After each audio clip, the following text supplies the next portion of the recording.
Good morning. I'm Colleen Rice, and I'm Executive Director at Leadership Medina County. It's both a pleasure and a great honor to be here with you this morning to kick off this important gathering on a topic of profound local and global concern. I want to begin by thanking some of the people and the organizations that have made this event possible and have dedicated so much over the years to Leadership Medina County. First, a great thanks to our program sponsors, the University of Akron Medina County University Center, First Merit Bank, Automation Tool and Die, Westfield Bank, Insight Consulting, and Westfield Insurance, whose generous support has made this gathering and so much other important work possible. Thank you to our speakers and their organizations for the work they are doing every day to end human trafficking. Thank you to our staff and committee. We had a wonderful committee. If you were on the committee, if you could just raise your hand so everybody could see you throughout the room who put together today. Thank you to our staff and committee who carefully selected this topic with the hopes that you would respond. And all of their names are in your program today. And I'd like to thank you for taking the time out of your busy schedule to join us for this important topic. I have to say that I think the title of the program, Leaders Have Eyes to See, is just wonderful. And it sums up beautifully why we're gathered here today. I like the title because of its emphasis on the critical role of the community, broadly conceived in the effort to eliminate human trafficking and its root causes. According to the Polaris Project, human trafficking is a form of modern slavery where people profit from control and exploitation of others. Although slavery is commonly thought to be a thing of the past, human trafficking still exists today throughout the United States and globally when traffickers use force, fraud, or coercion to control other people for the purpose of engaging in commercial sex or forcing them to provide labor services against their will. Traffickers use violence, threats, deception, debt, bondage, and other manipulative tactics to trap victims in horrific situations every day in America. All trafficking victims share the same essential experience: the loss of freedom.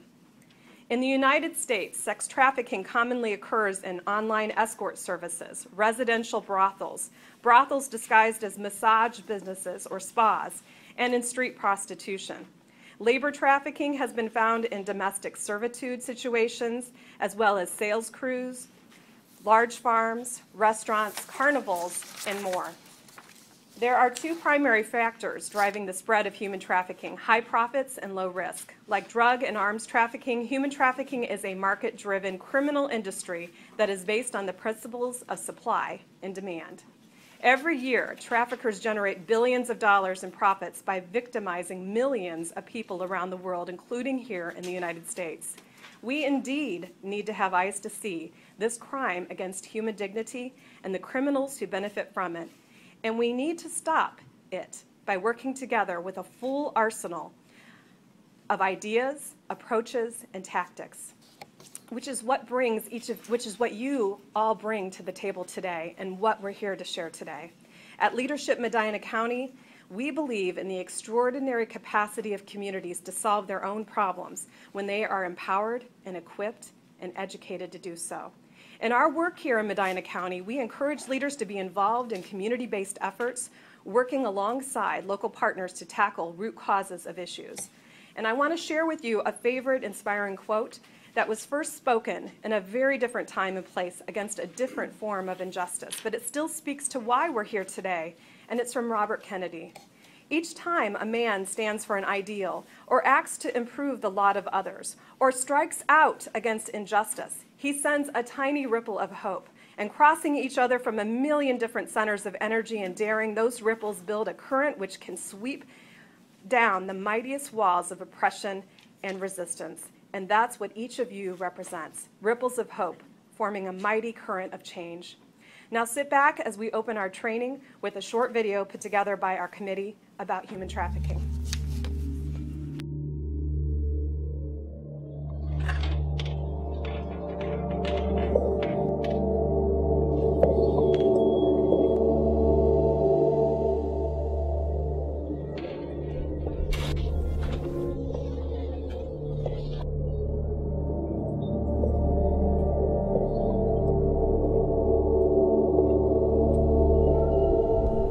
It could be me.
So many people are unaware that this is not an issue of poverty. Human trafficking is not a byproduct entirely of poverty. Human trafficking is a middle-class issue. It's an upper-class issue. There are victims being pulled from every socioeconomic class in America. So one day, I go back to my locker after track practice, and I see him standing by my locker. And he asked me if I want to ride home from school. Now here I am, 15. I have a crush on him, and I'm not allowed to like him. What do you think I said? Heck yeah. I was like, all right, he likes me. And I didn't think twice about hopping into that brand new Trans Am. Kind of dates a little, doesn't it? And it was the most expensive car I'd ever been in. So we pull out of the parking lot of the high school, and he turns the opposite way of my house. And I was like, wait, I live over here. Red flags had gone off in my head, and because my parents had taught me very well. And he said, oh, I know, but I just need to grab something. And I thought, oh, okay. I go to school with him. I go to church with him. It's okay. And we go to his house, and he asked me if I want to come in. And I said all the proper things. I said, no, I need to get home. My parents are waiting. And he turned to me, and he said 3 words. It only took 3 words. He said, I like you. And everything went out the window. I look for a younger female, you know, a younger female with a backpack or something, because the first thing I'm going to think is, okay, she's leaving home. She's leaving home for a reason. More than likely, she just got into it with her parents, or she decides she wants to run away from home. It really doesn't boil down to money. If she in it for just the money, then it's not going to really work out. You see what I'm saying? The girl has to be so love drunk, if you will, off of me to where as though she would do anything. I make sure she has what she needs, personal hygiene, you know, take her, get her nails done, take her to buy an outfit, you know, spend time with her, you know, take her out to eat, you know, make her feel wanted, you know, but I don't give her any money. If you pay the price, you can get what you want. I can get it for you. Really? Now, if you want something really young, that $200 it just costs a little more than that. Sure. But how young you talking? Talk to me. Well, how young do you have? Well, I don't have nothing younger than 14. Okay, no, 14 is good. Okay. Yeah, that'd be great. Well, you're going to have to add something to that. Sure. What you willing to add to that, too? Just talk to me. Well, like I said, this is my first time out. You know, now you... So the girls over there cost 2, is it? That's the women. The women. Now, if I told you 2, and you know you want something younger, and I tell you just to add something to it, just tell me, you just pick a figure to that. Well, I guess, what, 3? 3. If you do 3, you got it.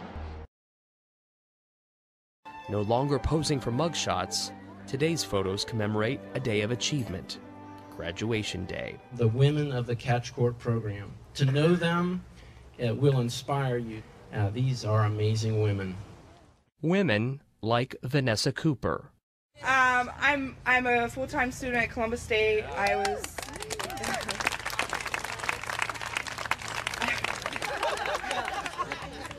I've been on the Dean's List, and I was recently inducted into Phi Theta Kappa.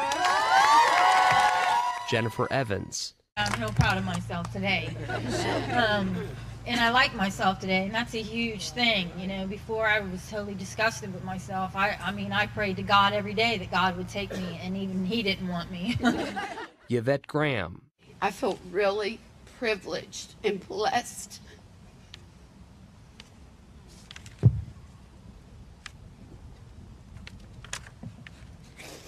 To be one of the few women who took the time to give herself another chance at life. And it is worth living. We are worth living. We are worth fighting for. Vanessa Perkins. There are people here today who have saved my life. Today I have a purpose, a reason to live.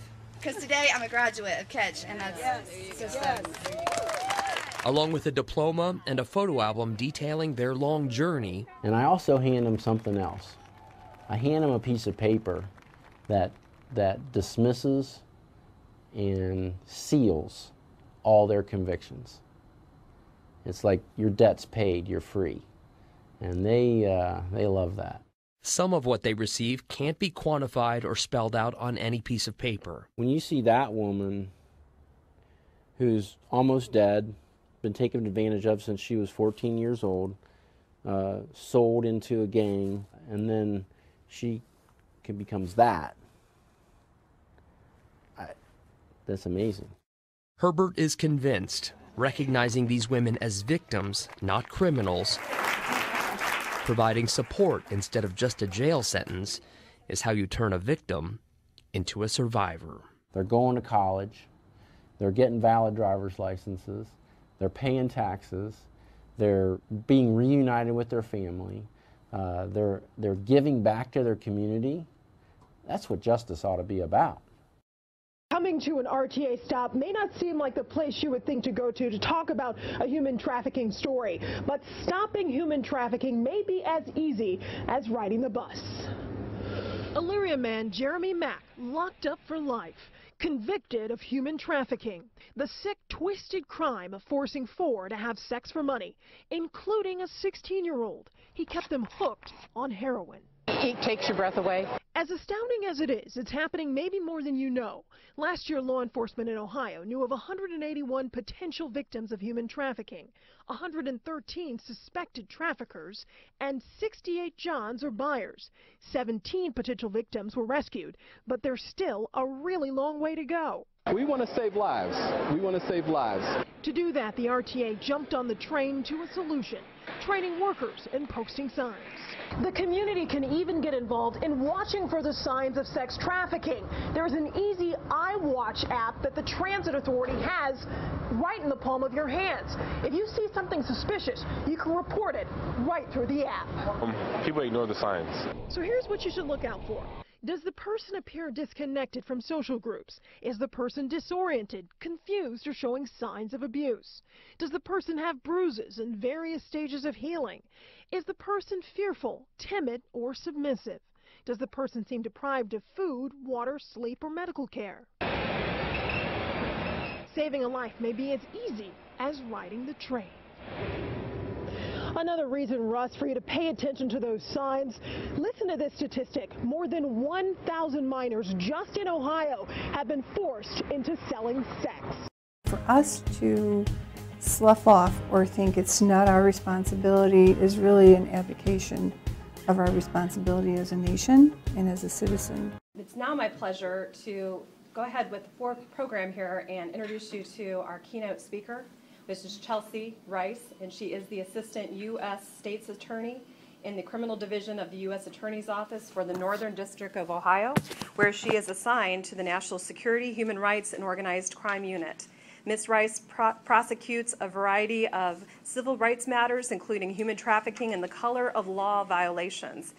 Ms. Rice also prosecutes white-collar crimes, including healthcare fraud and bank fraud violations. One of her most notable prosecutions was U.S. versus Callahan, a human trafficking prosecution arising out of Ashland, Ohio, where the two main defendants were sentenced to 30 and 32 years of incarceration. Before joining the U.S. Attorney's Office, Ms. Rice worked for the Ohio Attorney General's Office in Columbus, where she was assigned to the Healthcare Fraud and Special Prosecutions Unit.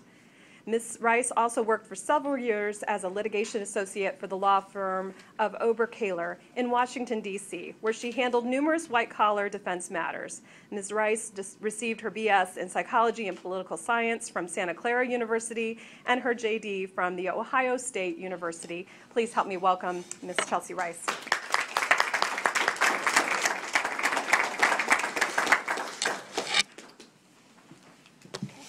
Good morning. Thank you so much for having me here today. And obviously this is a topic that I care a lot about, and I am just so happy to see so many of you interested and want to learn more about what you can do as leaders in this area and throughout the state. So thank you, Colleen, for the introduction and for that video. I think that was a great little snippet that kind of gives an overview of some of the things that I hope to talk to you about in the next hour or so here today. And I just want to say I'll be going through some slides and information, but I want this to be as free-flowing as possible. So please, if people have questions along the way, don't hesitate to ask. I left some time at the end, but I really think it works better if people are engaged throughout, okay?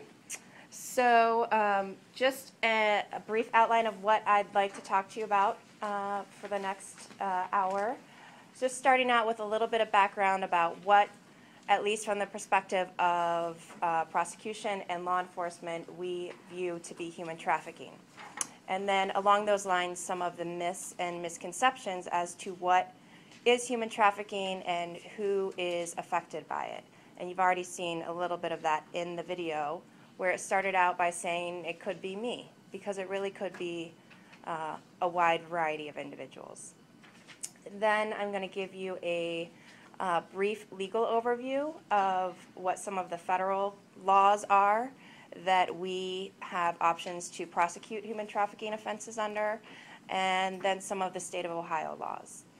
And then at the end, I will discuss with you the Callahan case that we prosecuted here in the Northern District of Ohio. And as Colleen mentioned, the two lead defendants were sentenced to 30 and 32 years. And then at the end, just a little overview of what you can do as leaders, and as Colleen mentioned, the ripples of hope, which I think is probably the most important thing that I can leave you with here today, is what actions you can take and inform your community about how to stop human trafficking and report it when you see it. So I think Colleen mentioned, and it was mentioned in the video, that human trafficking, the main focus is on the compelling or coercion of individuals to engage either in labor or services or in sexual acts. And it really is a form of modern-day slavery. The federal statutes are based on the 13th Amendment, and there are generally two types of trafficking I just mentioned. The sex trafficking, which for adults, it's through force, fraud, or coercion, forcing an adult to engage in commercial sexual acts. If it is a minor, there is no need under federal law to prove that there was force, fraud, or coercion. The fact that it is a minor inherently leads one to believe that they are engaging in these commercial sexual acts against their will. And in the video, it mentioned Jeremy Mack, which was another case that was prosecuted out of my office. I was not on that prosecution team, but am familiar with the facts of that case. And that was a commercial sex trafficking act that involved adults and minors. And Jeremy Mack was sentenced to a life term of imprisonment for his conduct in that case. And then labor trafficking is forcing an individual through force, fraud, or coercion to engage in labor, whether that be manual labor, domestic labor, working at a restaurant, working at a massage parlor, through a prohibited mean. And when I get to the federal statutes, I will go over in more detail what those prohibited means are. And something else to note when I get to the myths and misconceptions is because this statute is based on the 13th Amendment, there is no requirement for the government to have to show that there was interstate activity or that state lines were crossed. It's based on the 13th Amendment and everyone's inherent right to be free and engage in labor of their own choosing and not be forced to engage in labor. So there is no requirement that individuals have to cross state lines, which I'll get into a little bit more in the myths and misconceptions. So what isn't human trafficking? And there are certain laws that we can look to for these other types of violations, but these in and of themselves are not human trafficking violations. So prostitution, child pornography, obviously great concern as well, and there are separate laws to enforce those violations. Poor working conditions and labor violations, so in and of itself, if there are people who are working excess hours that violate labor code, that is not human trafficking in and of itself. However, each one of these things may be present in a forced fraud or coercion situation. So for instance, I am investigating a case now involving individuals who are working in an agricultural environment, and they have to work long hours. That in and of itself is not what is the human trafficking. What makes it the human trafficking, we believe, is the fact that they were brought to work at this agricultural facility through fraud and are forced through threats to continue to work there. So again, each one of these in and of itself is not human trafficking, but they may be signs that human trafficking has occurred and is taking place. Okay, so let's talk a little bit about some of the myths and misconceptions. And I have 10 general ones that I'm going to go over with you here.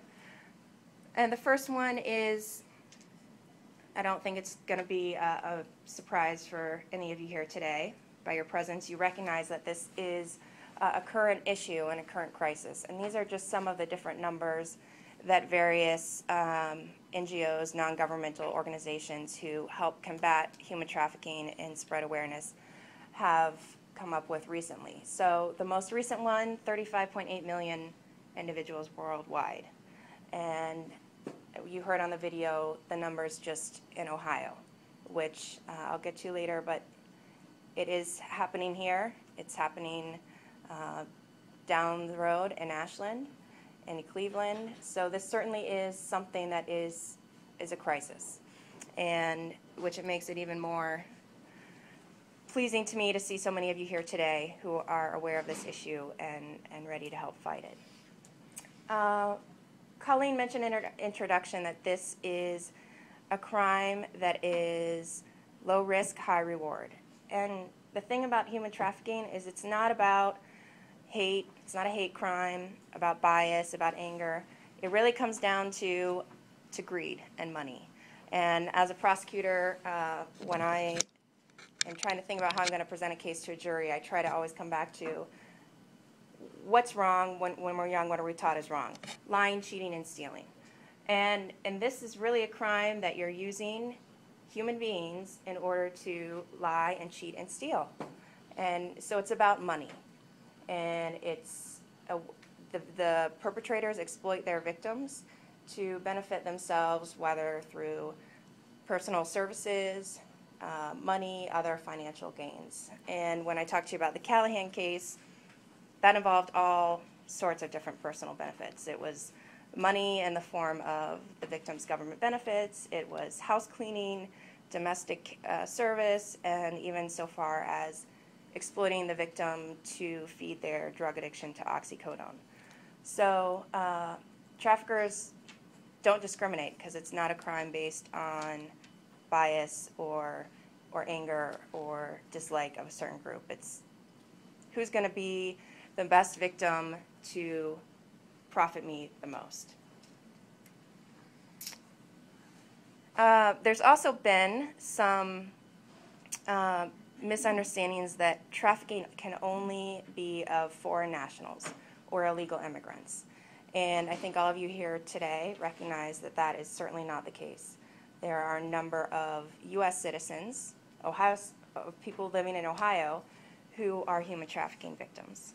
And certainly there are a number of situations where victims from other countries, their desire to come to the United States and make a better living is exploited. Their illegal status in the United States is exploited for the benefit and used as one of the forms of coercion. For example, have individuals come over from Mexico and the traffickers say, if you don't work and do this work, I'm going to turn you into immigration, you'll be deported. Or you need to come to the United States and work in order to pay off the debt that you paid to me to bring you to the United States. So there absolutely are a number of foreign nationals who are human trafficking victims, but there is no requirement under the law. The law states any person, and so that absolutely applies to U.S. citizens just as to any foreign nationals.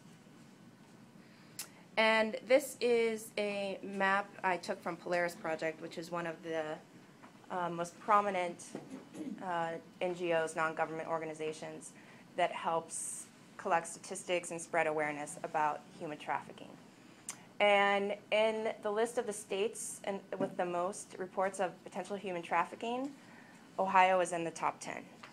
And you can see where, based on the coloring, the red is the most number of reported cases, yellow and less, and then I think blue is the least amount. But it absolutely is happening here and happening in the United States. And in fact, over 9,000 potential human trafficking cases just from 2008, 2012. Yes, sir. Can you define potential human trafficking? What's potential? Sure. So my understanding from this data is they have either online call-in reporting tips, telephone and email reporting tips. And so this is information they've collected based on reports that people have called in and say, I believe there is a human trafficking violation taking place. So that's what these numbers are based on, is reports that they have collected. And again, as you saw in the video, trafficking can be in many different forms. It can be with many different victims, men, women, children. It doesn't have to just be minors, it can be adults. It's certainly not just women. And as I mentioned earlier, it's U.S. citizens, documented or undocumented, people from foreign countries, educated or uneducated. And it can be poor or people who come from a financially stable family. In the Jeremy Mack case, a number of the victims had family support and came from families that were well off. So it certainly is not just someone who's poor. Certainly that adds a vulnerability. And in the Callahan case, I'll talk to you about the number of vulnerabilities that made that victim especially attractive to the perpetrators.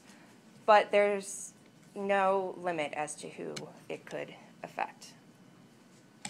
And I talked to you about earlier that human trafficking is not about transportation or about borders.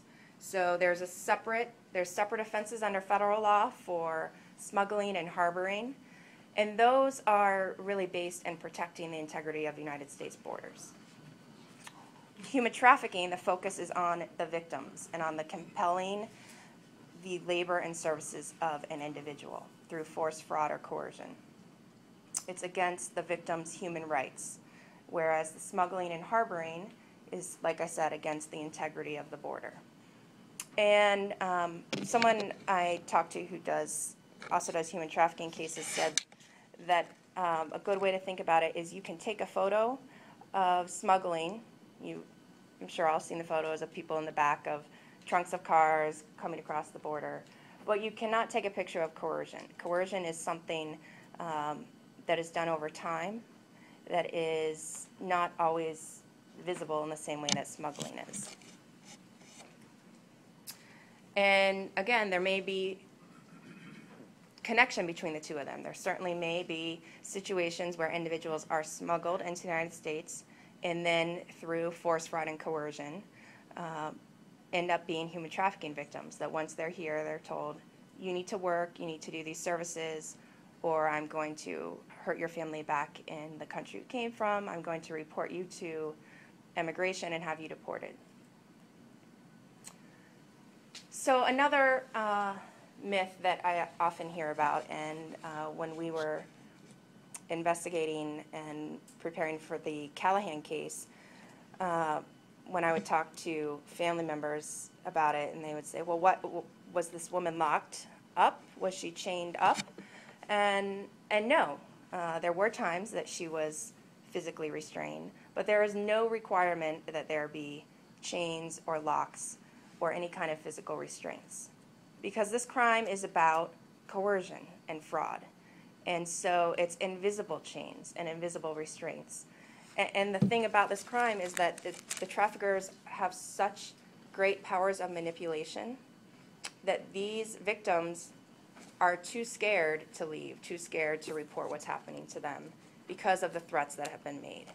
And that's what's inherent about this offense is the fraud and coercion.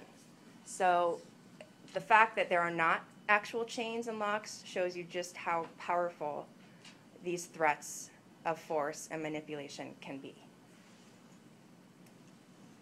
Which leads to the next area that can sometimes be a misconception, and that's that the victims will self-identify. And in fact, because they are so frightened and manipulated, it's rare that someone will come in and say, I'm a human trafficking victim. And again, in the Callahan case, the victim was being held in a condition of forced labor for 2 years. And there were a number of opportunities where she could have told law enforcement, these people are doing this to me. But through the various means that they used to intimidate her, to frighten her, and manipulate her, she was being held by invisible locks. And so that's what makes these crimes very difficult to detect, which I'll talk to you at the end. And you heard a little bit in the video about the red flags and signs you can look for to potentially help these victims. And another difficulty with these types of offenses and detecting the victims is many of them are criminals themselves. So in sex trafficking, they're engaged in illegal sex acts for money. A lot of times it's illegal immigrants who are here illegally. And so that is one of the means of coercion and manipulation that the traffickers use. If you report this to law enforcement, I'm going to tell them that you're here illegally, you'll be deported, you're going to be charged with prostitution. And in the Callahan case, it was, if you report this to law enforcement, we're going to turn over this video of you abusing your daughter, which in fact the defendants did. And that was one of the means of coercion they used against the victim, was to force her to injure her daughter, record it, and then hold that over her head to make sure she never left and reported what was happening to her. And another factor, of course, is the shame. We saw those women on the video talking about how hard it was for them to reach the point where they are today, successful and doing well, because of the shame.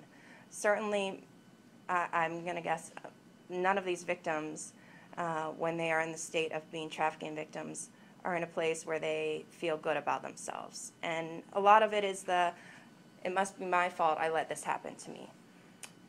And again, that's through the coercion and the manipulation and the fear, and believing the lies that the traffickers tell them, that you will be hurt, your family will be hurt, you'll be reported to law enforcement. So that's what makes it important to take steps to prevent, if we can. Yes, ma'am.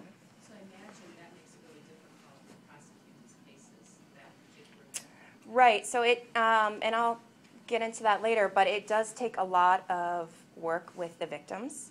And certainly victims have distrust of law enforcement initially. And there are going to be a period of time where they initially don't feel like they can tell the full story, and that's something during the prosecution we have to deal with prior inconsistent statements. And it comes out on the witness stand. The reason I didn't tell law enforcement everything initially is I was very scared. And in fact, that's further proof of the crime itself. I was scared to tell you what was happening to me because they told me they would have my daughter taken away, they would have me sent to jail, they would hurt me, kill me. So it does. These are not, Colleen mentioned that I have also done white collar cases. And in those cases, you have a lot of paper, and I like paper as a prosecutor because that is hard to lie for the most part, and bank records. And so this is a very different type of case where you're dealing with people and the credibility of the people. But, yes, sir. Yeah, so you said that sometimes they hold over their head things that the victim has done wrong. Correct. So, but if the victim has really done some bad things, like sold drugs or whatever, how as a prosecutor do you handle that? Do you give the victim, do you let them slide on the things that they've done wrong? No, not necessarily. Do you prosecute the victims also?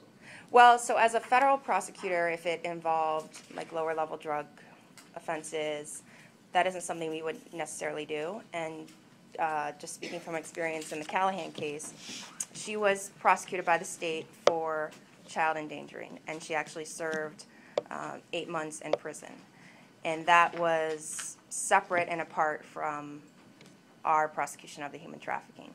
So no, it certainly is not a catch-all excusable situation for the victims. However,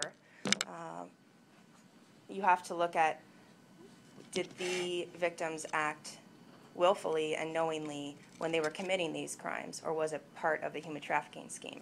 So for instance, the selling drugs, was there some kind of arrangement that they were forced to sell these drugs? So I know that's not a definitive answer. But if you have somebody who really did something wrong, sure, and they come to me for help, or any of us for help, Mhm. and they say, gee, I really don't want to push this because I really did something wrong in my past and they're holding it over me. I guess, what's our answer to that? I would say let me talk to law enforcement. The most important thing is to make sure you are safe, which is absolutely, if someone is, we believe, a human trafficking victim, that's first and foremost from law enforcement's concern, from our perspective. Let's make sure these victims are out of that situation and in a safe place, and then at a later time we can assess whether they have the required mental state, whether they freely committed these illegal acts. So that would be what I would recommend, is we want to make sure that you are safe and taken care of. And again, that is what makes prosecuting these cases difficult, because from the defense side, it can and was argued, well, these people are saying that they were trafficking victims in order to escape responsibility for what they have done.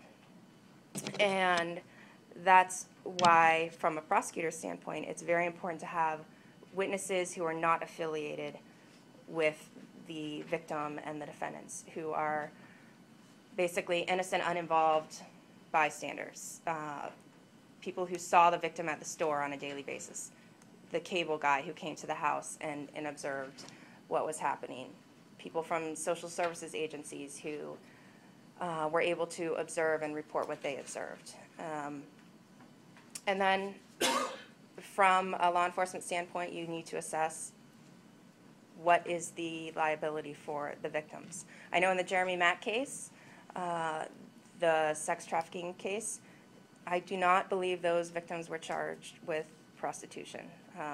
That was a situation where Jeremy Mack would provide them with drugs, cocaine and other highly addictive drugs, get them addicted to drugs, and then tell them, I will not give you your drugs unless you engage in these sexual acts for profit and give me the money. So that was the form of coercion, of literal physical addiction that was held over those women. Which sex trafficking certainly is a form of human trafficking, but it is not the only kind of trafficking, and there's no requirement that there be sexual acts involved for it to be human trafficking. There are a great number of labor trafficking cases that involve domestic work, and I have the photo of the dog. This is one of the dogs that the victim in the Callahan case was forced to care for, and there were a number of animals that she was forced to care for. Then there's also restaurant and food service industry and the agricultural industry. A lot of migrant workers who are human trafficking victims. And I just put up there the words from the statute, the Trafficking Victims Protection Act of 2000, TVPA, which is what established the federal laws to bring these human trafficking cases, and defines labor trafficking as the recruitment, harboring, transportation, provision, or obtaining of a person for labor or services, and these are the prohibited means, through use of force, fraud, or coercion for the subjection of involuntary servitude or slavery. Another misconception is that if someone initially consented, then at no later time can they be human trafficking victims. And again, this is kind of how the crime works, is that the perpetrators lure their victims in through promises of drugs or money or affection, or housing, and the victims initially are okay with it. But then through the manipulation of their emotions, of their financial status, of their addiction to drugs, they are literally and metaphorically trapped in this situation. And then it becomes, through one of the prohibited means, force, fraud, and coercion, that they're engaged in these activities. So this, again, goes back to where labor trafficking happens, that it can be at a number of different industries. It's not just at massage parlors or at strip clubs, but it can be in residential homes, as in the Callahan case, restaurants, bars, hospitality industries. And same thing with the sex trafficking, that it does not, there's no requirement that it occur at any of these specific locations.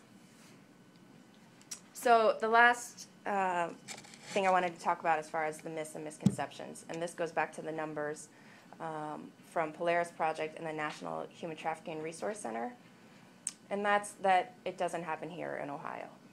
And based on the 2014 reports, there were 809 phone calls, 23 emails, and 27 online tips of reports of potential human trafficking.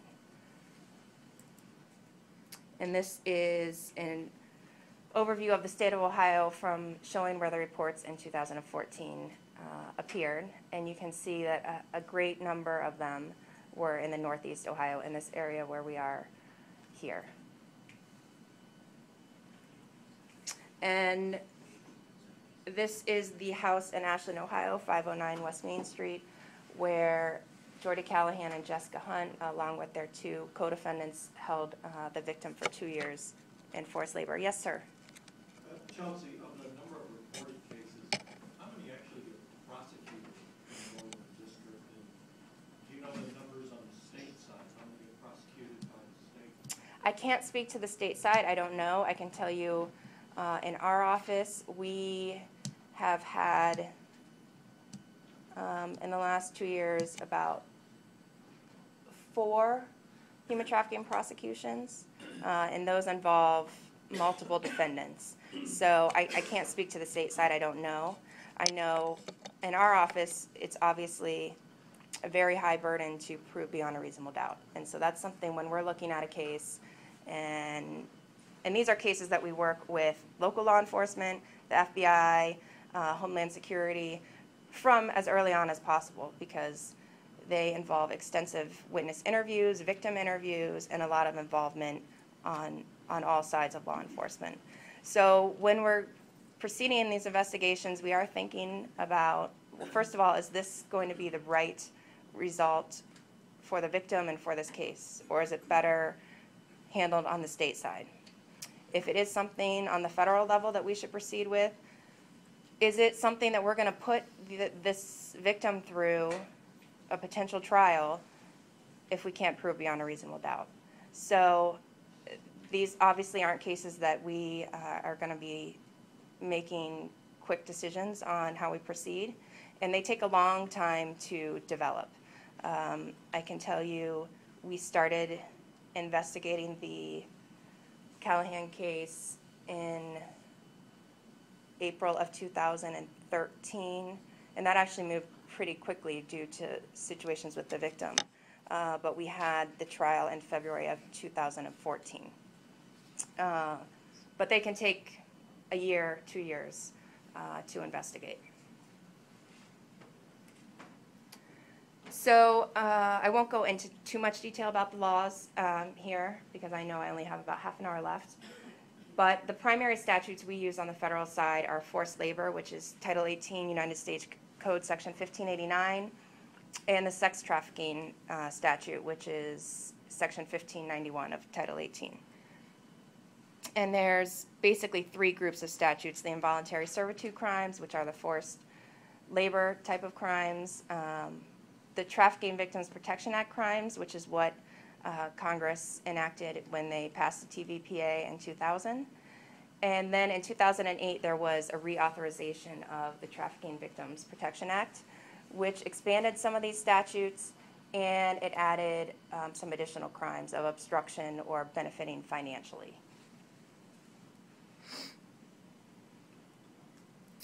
So I talked to you about the dates. The first enactment of TVPA was in 2000, and then some substantial changes in 2008.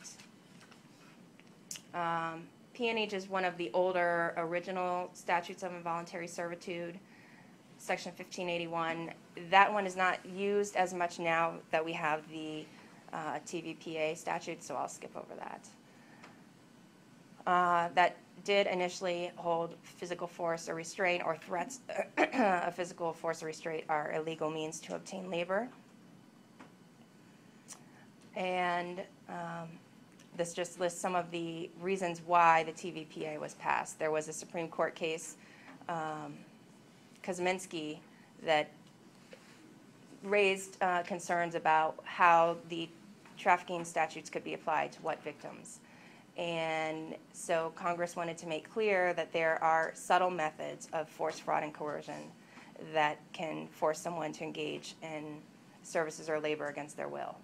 And so this TVPA was passed to reach nonviolent coercion, which is a lot of what we see in these cases, as well as threats to third persons. So if a trafficker says, if you don't do this work at this farm, I'm going to kill your family back in Mexico, that is a valid form of coercion under the statute.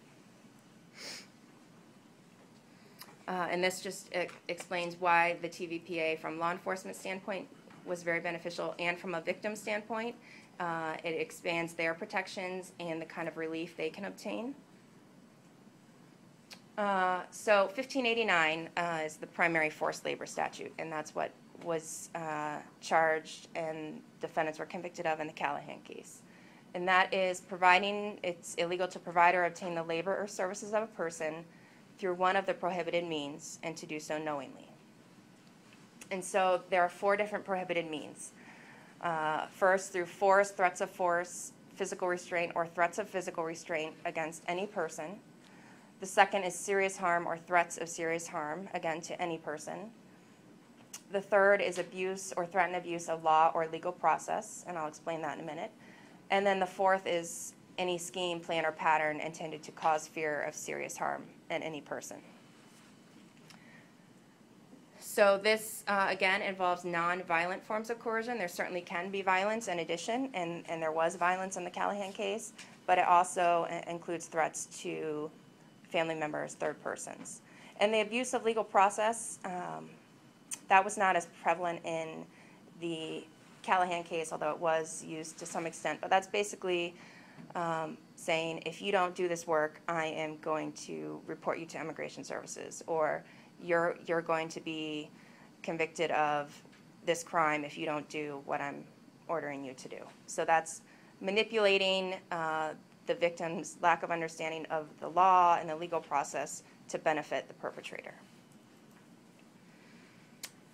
And serious harm, yes, sir. Yeah, before you go on, is my understanding that the threats have to be against a person. So if you say, I'm going to burn down your house, that's not coercion. That could be coercion. So let me go back to the. It would be it could be part of a scheme, plan, or pattern, but the threats of violence or harm do have to be to a person. It would be a lot more difficult to Or I'm say. going to shoot your dog. That's not good enough. That could certainly be part of the scheme, but if you came to me and said, I have this person who told me he was forced to work for a year because they said they were going to shoot his dog, I'd want to know, what else is going on there? If that was the only thing, that would be difficult. It's not under the statute. Right. I mean, as far as proving that element, it does say any person. Thank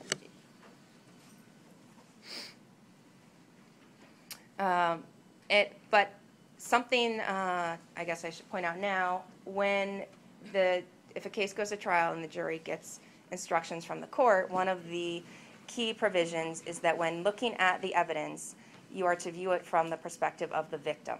So, which is different from a lot of other crimes and jury instructions. It's from the viewpoint of a reasonable person.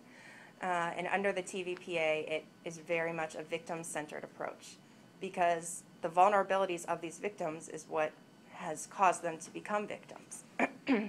So it's not from the viewpoint of one of us who have stable jobs and are intelligent, opportunity to, what we believe, leave, but from someone who is, for instance, poor, does not have any family support, developmentally disabled, potentially an illegal immigrant, has no family in the United States. And so serious harm involves psychological, financial, or reputational harm. For instance, if someone is being sex trafficked, if you don't continue to engage in these sexual acts for a profit, I'm going to tell everyone that you are a slut, that you sleep around with men all the time. And that is a form of manipulation and serious harm to a victim. So that is something that is very important with these crimes. It's you look at it from a reasonable person of the same background, so from the victim's perspective.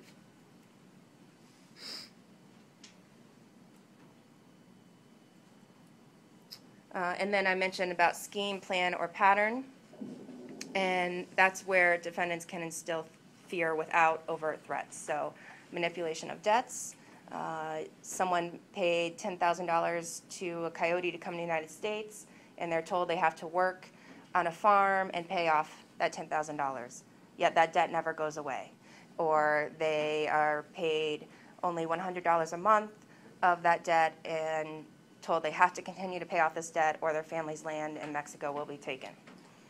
Verbal abuse and intimidation, demeaning and demoralizing conduct. In the Callahan case, at the end I'll play you an audio clip we recovered from one of the defendant's cell phones where they refer to the victim, and you'll hear how they refer to her, but there were many witnesses who testified that they called her retarded, stupid, ugly, basically less than a human being. In fact, treated her worse than the animals that they had. Confiscation of identification documents. So a lot of times traffickers will hold on to the victim's ID cards, passports, immigration documents so that they literally are not free to leave if they wanted to. And then monitoring and surveillance is a big component that the victims feel they cannot report what's happening to them because they're constantly being surveilled. I talked to you about abuse of legal process. And the common examples are threats of deportation, false accusations or arrests. You're going to be charged if you report what's happening to you. So the penalties under federal law, if it involves kidnapping or an attempted kidnapping, aggravated sexual abuse or attempted aggravated sexual abuse, or an attempt to kill, or if someone dies, the maximum penalty is life, and if it doesn't involve one of those aggravating factors, it's up to 20 years. Sex trafficking applies to commercial sexual acts, not other forms of sexual exploitation like I talked about.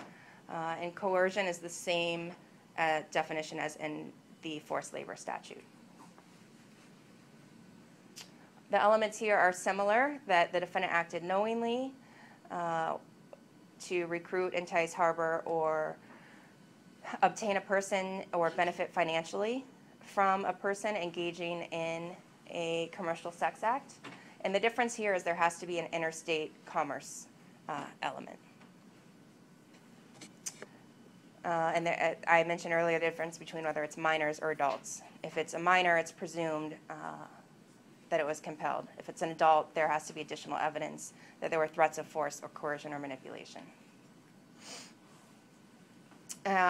This just goes into some of the intricacies of the law, which I'll skip over some of this unless anyone has questions to make sure I get to the Callahan case. Knowledge is required, or reckless disregard. And then there is the interstate commerce component, which don't have to have crossed state lines, but you have to prove some impact on interstate commerce. So it's even gone so far as were condoms used. Condoms are manufactured often in China or out of the country, so that was part of interstate commerce, where their cell phones used, advertising in different states, credit cards used, wire transfers. So that is not usually a difficult element to meet.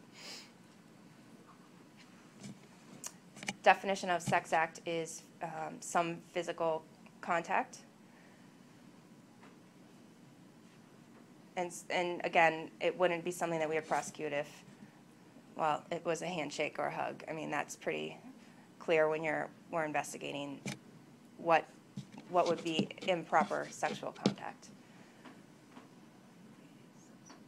The penalties here is the difference with the sex trafficking is there's a mandatory minimum of 15 years under federal law if someone is convicted of a sex trafficking act, and then up to life if force, fraud, or coercion or the victim was under 14 years.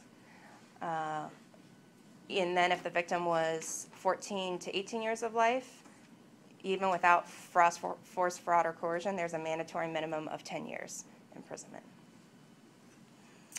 These are more intricacies of the law that TVPA expanded to potentially hold accountable individuals who benefit from the human trafficking. So for instance, there's a case in New Orleans where there was a sex trafficking ring and a hotel was used, and the hotel owners, they were able to establish knew of this sex trafficking ring and benefited, obtained profits from the sex trafficking ring. So the hotel owners are being prosecuted under that statute. Statute of limitations as to how long we have to bring these cases, 10 years for most of them. If it's a minor, there's no limitation. So I've talked to you about some of the challenges, and I think everyone here is pretty aware of them. The victims don't self-report. It's not a crime that is always going to be out in the open, and in fact, that's how the perpetrators want it to be, behind closed doors, insulated, and with victims who often don't have family support or people who are going to be out looking for them. So a big part of investigating these cases is obtaining and maintaining the victim's trust. And that takes a lot of work with outside agencies. In the Callahan case, we even got the Medina County Developmental Disabilities Agency involved, and they were outstanding and continue to be, and providing housing and support for the victim. But there is a lot of work with local law enforcement, with local social services agencies, and then with victim witness people in FBI and the U.S. Attorney's Office. So there are a number of protections under the statute for victims, and I won't go in, kind of skip through all of those. So the coercion, the main thing in the Callahan case was the climate of fear that was created based on the totality of the conduct and the circumstances, of the living conditions, of the threats, of the manipulation. And in fact, that is also in the jury instructions. Was there a climate of fear that made someone with that victim's vulnerabilities, in that victim's situation, believe that they could not perform or were forced to perform the labor and services? So these are some of the things that have been held up by courts to show a climate of fear: isolation, poor living conditions, sexual abuse, violence between co-defendants, not even just violence to the victim. So for instance, if the victims say, John Smith always carried a gun, and I saw him point a gun at Jane Smith, the victim knew that the defendant had a gun and had reasonable belief that he would use the gun. And that was the case in Callahan. There were a number of guns that Jordy Callahan had that he pointed at people. He did point them at the victim, but our victim also testified that he had shot them, that he talked about using them, and so that certainly led to the climate of fear. And overall general atmosphere of violence. These are more potential indicators for the climate of fear: lack of food, lack of water, surveillance, control over money and documents,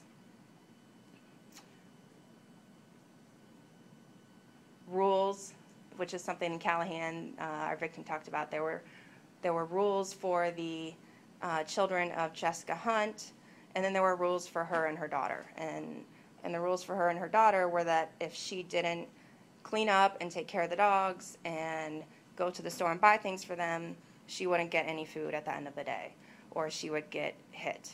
So what type of rules or control are they exerting over these victims? And these are, again, some of the challenges. I know this is kind of repetitive, so I'm going to skip through these quickly. Talking about a number of the victim vulnerabilities: poor background, here illegally, don't have family support, are isolated, young, immigrant status, and these are listed as potential vulnerabilities, but again, there's no requirement that they be there, and human trafficking can happen to people who are not poor, who are here illegally, who do have family. In the Jeremy Mack case, the minors involved had family who did care for them and were concerned for them and had a stable home, and through their addiction to the drugs and Jeremy Mack's control over them through their drug addiction, they became human trafficking victims. So I talked about the way that we corroborate the victim, and that is through a number of witnesses not affiliated with the defendant and the victim. So visitors, customers, people at the hotel who would have seen the sex trafficking, people coming and going,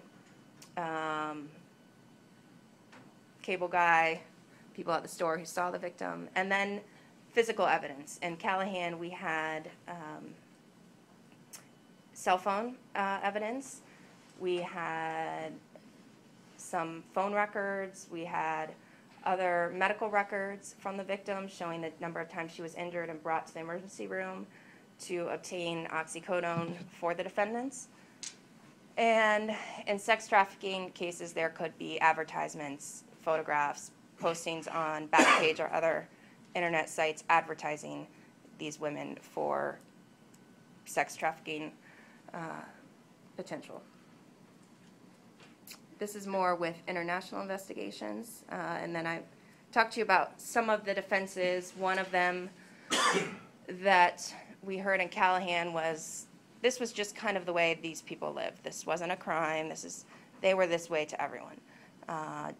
Jordy Callahan was just kind of a violent guy, and Jessica Hunt was just kind of mean and brash, and that's just how she was. Well, she didn't treat her own children that way, and there wasn't anyone else that they locked in the basement or deprived of food. So this is certainly a defense that arises, but you use your corroborating witnesses and the overall climate of fear to work against that. Then there's the bias defense we talked about. This person's telling you this because they don't want to be charged with a crime. They want to obtain a visa, temporary legal status in the United States, and that's why they're telling you this happened to them. And that's, again, where we work with corroborating witnesses. If there's a number of victims, why are all of the victims telling the same story about things that they wouldn't have ever thought to corroborate as to which side of the body the perpetrator carries a gun, what size was the knife that was laying in the trailer. So just consistencies between the victims that don't make sense for them to have all joined together to make up. And then the escape defense. Why didn't the victim leave? So in Callahan, there were, part of the labor that she was forced to do was go to the store and buy beer and Polar Pops and chips and dog food for the defendants and their animals. And defense made a big thing about, which initially, common sense tells you, she's out there every day, or most days, going back and forth to the store. Why didn't she tell anyone what was happening to her? Well, part of the manipulation in that case was that her daughter was back at the house.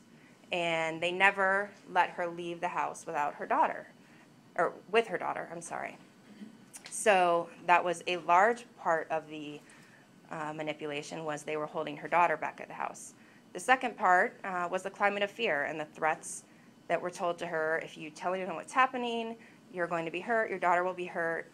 The fact that she actually was physically hurt. So that's just examples of why these victims do not report and don't escape, so to speak, because of the fear that has been placed on them. And these are some examples from cases that have addressed this and said that it's not, or I'll just read it, is of no moment if the defendants have placed the victim in such fear of physical harm that the victim is afraid to leave. And the availability of escape, or even a situation where the discipline of terror is not constantly enforced, does not preclude a finding that persons are held as slaves. We talked about the better off defense.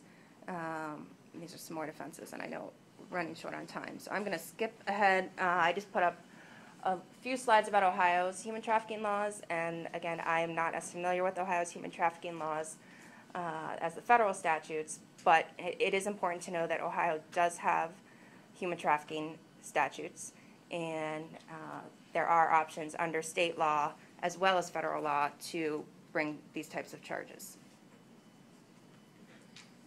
And I just wanted to point out that we do have the laws here. Excellent. So if you'd like to look at your handouts too, and if you have any questions about that. And that is a great, and I think I even took some excerpts from that handout onto the slide, so that is a great resource as well. So in my last 7 minutes, I've referenced some points of the Callahan case. And the way that case was brought to my office was from the Ashland Police Department contacted the Federal Bureau of Investigation when the victim had been charged with child endangering. And at the time of her arrest for child endangering, she told local law enforcement, Ashland Police, Jessica and Jordy are mean to me, can you just take me to jail? And that obviously raised some red flags, and when they went to the house where she'd been staying, 509 West Main Street, Jordy Callahan immediately said, I don't know what you're talking about, you need to look at this video, and showed the video from 2 years earlier of the victim hitting her daughter. And I forgot to mention, she was arrested, the victim was arrested for stealing a candy bar. And when she stole the candy bar, she picked it up and waited for the police to come and arrest her. Basically, she wanted to be arrested, and as she testified at trial, she would rather have gone to jail than continue to be living through what was happening to her and her daughter. So Ashland Police met with her while she was in jail for her child endangering case. She began feeling more comfortable with this Sergeant, Darcy Baker, and began telling him what had happened to her at 509 West Main Street. And then he called the FBI and asked for their assistance. And then in May 2012, it was brought to our office, and we became involved and started meeting with the victim and then developing the corroborating witnesses. So this was Government's Exhibit 1. At Quantico, they were able to make this fabulous design, miniature version of 509 West Main Street, which included the roof came off and various rooms were moved around, and you could, the victim could point out where she was held in the basement and up in the attic, and so this was a very helpful tool for the jury. A number of the vulnerabilities for the victim in that case, we've already talked about. She had developmental disabilities, both from a car accident when she was 16 and that she had been born with. And she wasn't ever accurately diagnosed, I don't believe. I mean, they said cognitive disabilities or cognitive impairment. But in talking to her, it immediately became obvious that she had a different kind of understanding. Every time we met with her, the agents and I would say she just seems to be getting younger. So she was in her late 20s, early 30s during the time that this happened to her, but she was probably about 11 or 12 cognitively and her understanding and her relationship with other people, and she was very, very trusting immediately, which, in preparing for the case, was difficult on our end, just keeping tabs of her and her whereabouts. And there were times she would be at the bus stop and say, I've met this great person, I'm going to go live with them. And she did not have the ability to monitor what was a good choice or not. She also had her child, who at the time of the situation with the Callahans was 2.5 years old and up to age 5.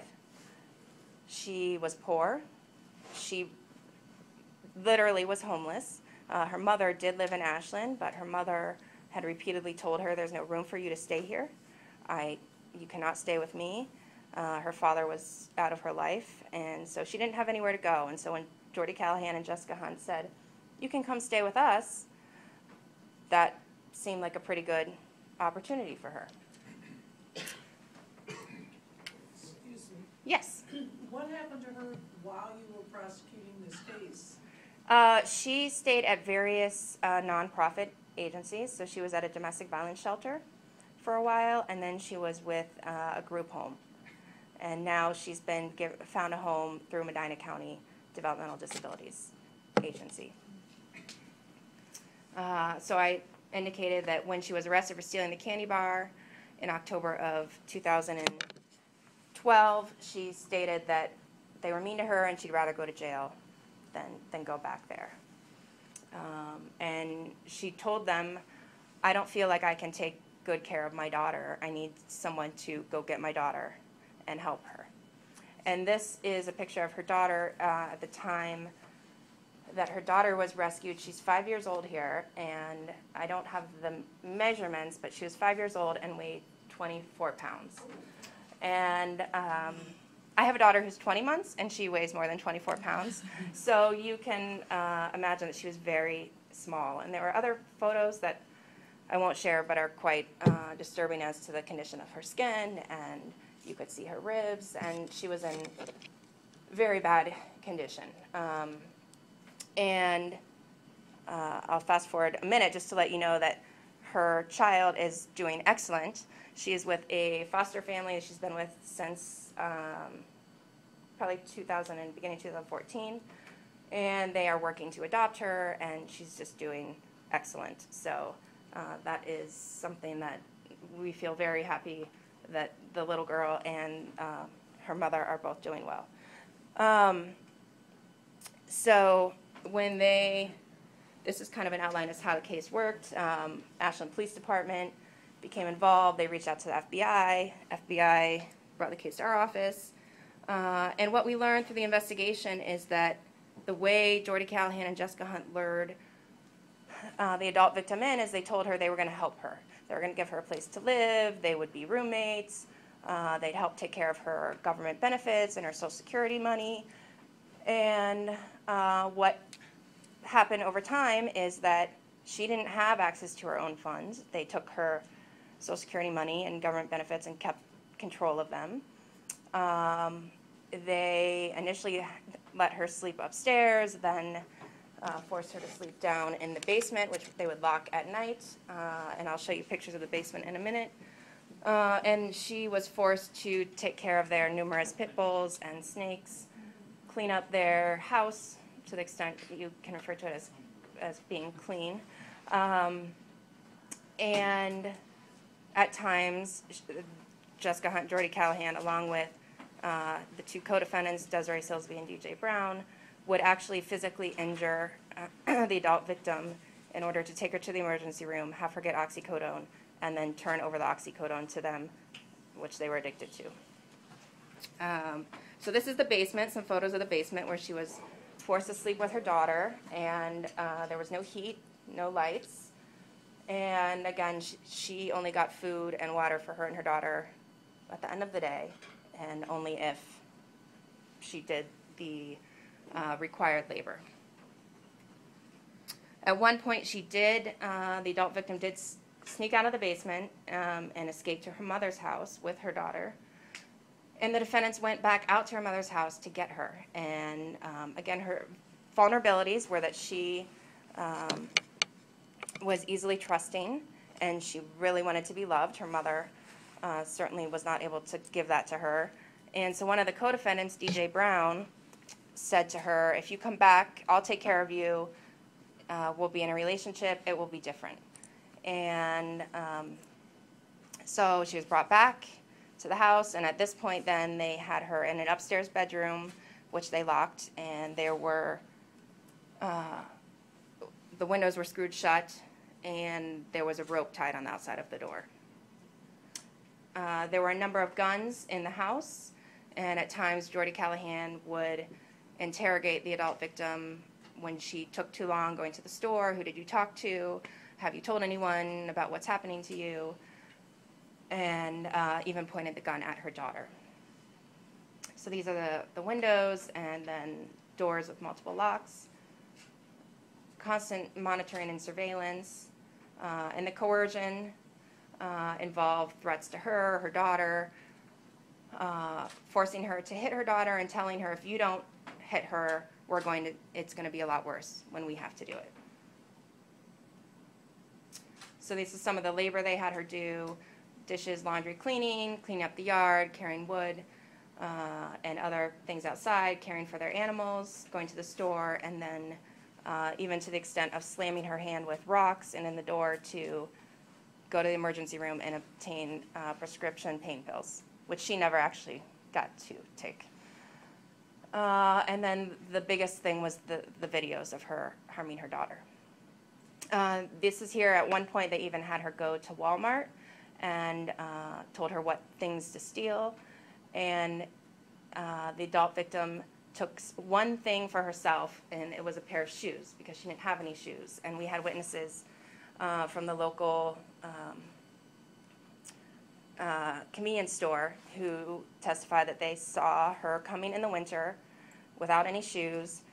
She wouldn't really speak. She was very timid. She'd never had a coat, and they always seemed, and she had bruises and seemed to be in poor physical condition, which I know I'm already over, but that's what I would like to leave with, is that there were so many people along the way. Oh, she also was shot with a BB gun when she did not comply with orders.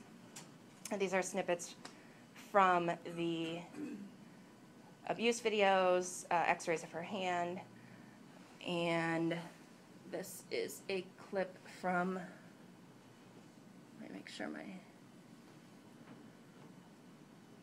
DJ, take two, keep her away from all the fucking front windows. You take her to the back bedroom and keep her in the back bedroom where fucking services and nobody can see, because she's fucking stupid.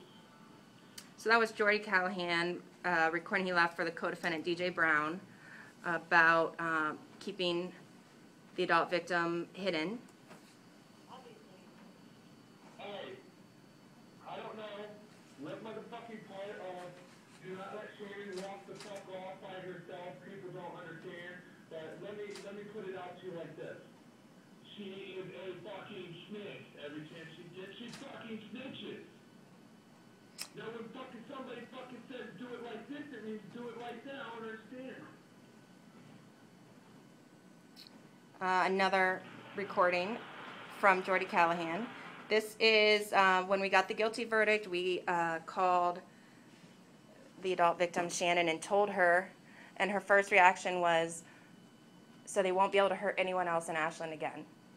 And it was never about, it was about her and her daughter, but she just really, I mean, she repeatedly said, these are not nice people and they can't be out in Ashland.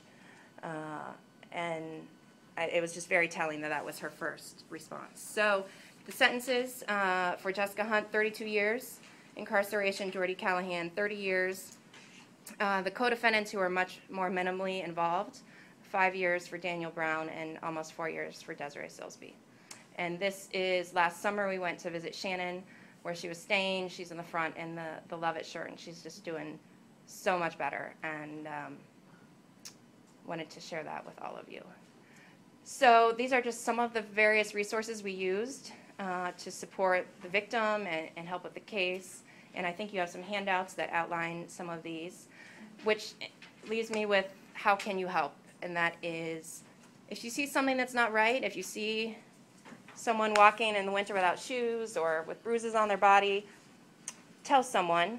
It can be your local law enforcement, it can be a social services agency, but it's not really going to do any harm if it isn't a problem.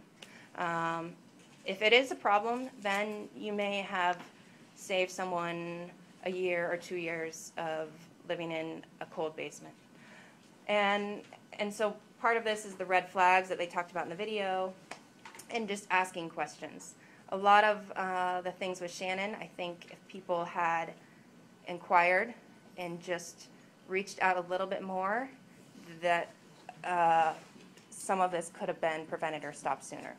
So I left up some of the websites, which we referenced Polaris Project and Trafficking Resource Center, and then even your local law enforcement. And like I said, I can't say enough about Medina County Developmental Disabilities Board. They've been phenomenal in working with us. So.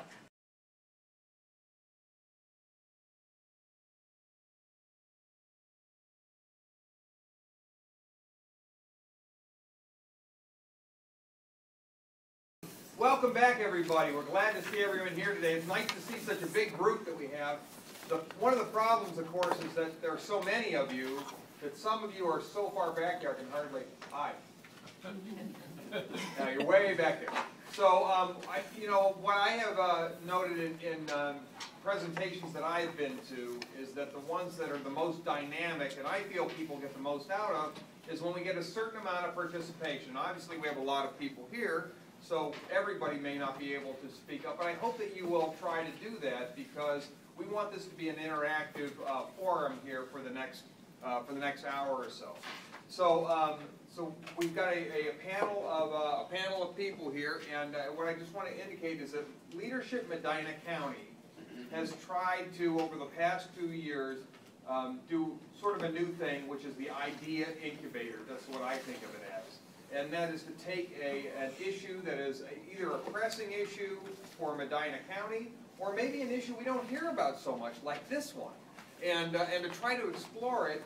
And leadership, I think, begins with understanding first what problems and issues are out there in the community, but then bringing people together to maybe do something about it. And so, by using some of these hypothetical situations, we can sort of toy with some, how you might handle some of these issues.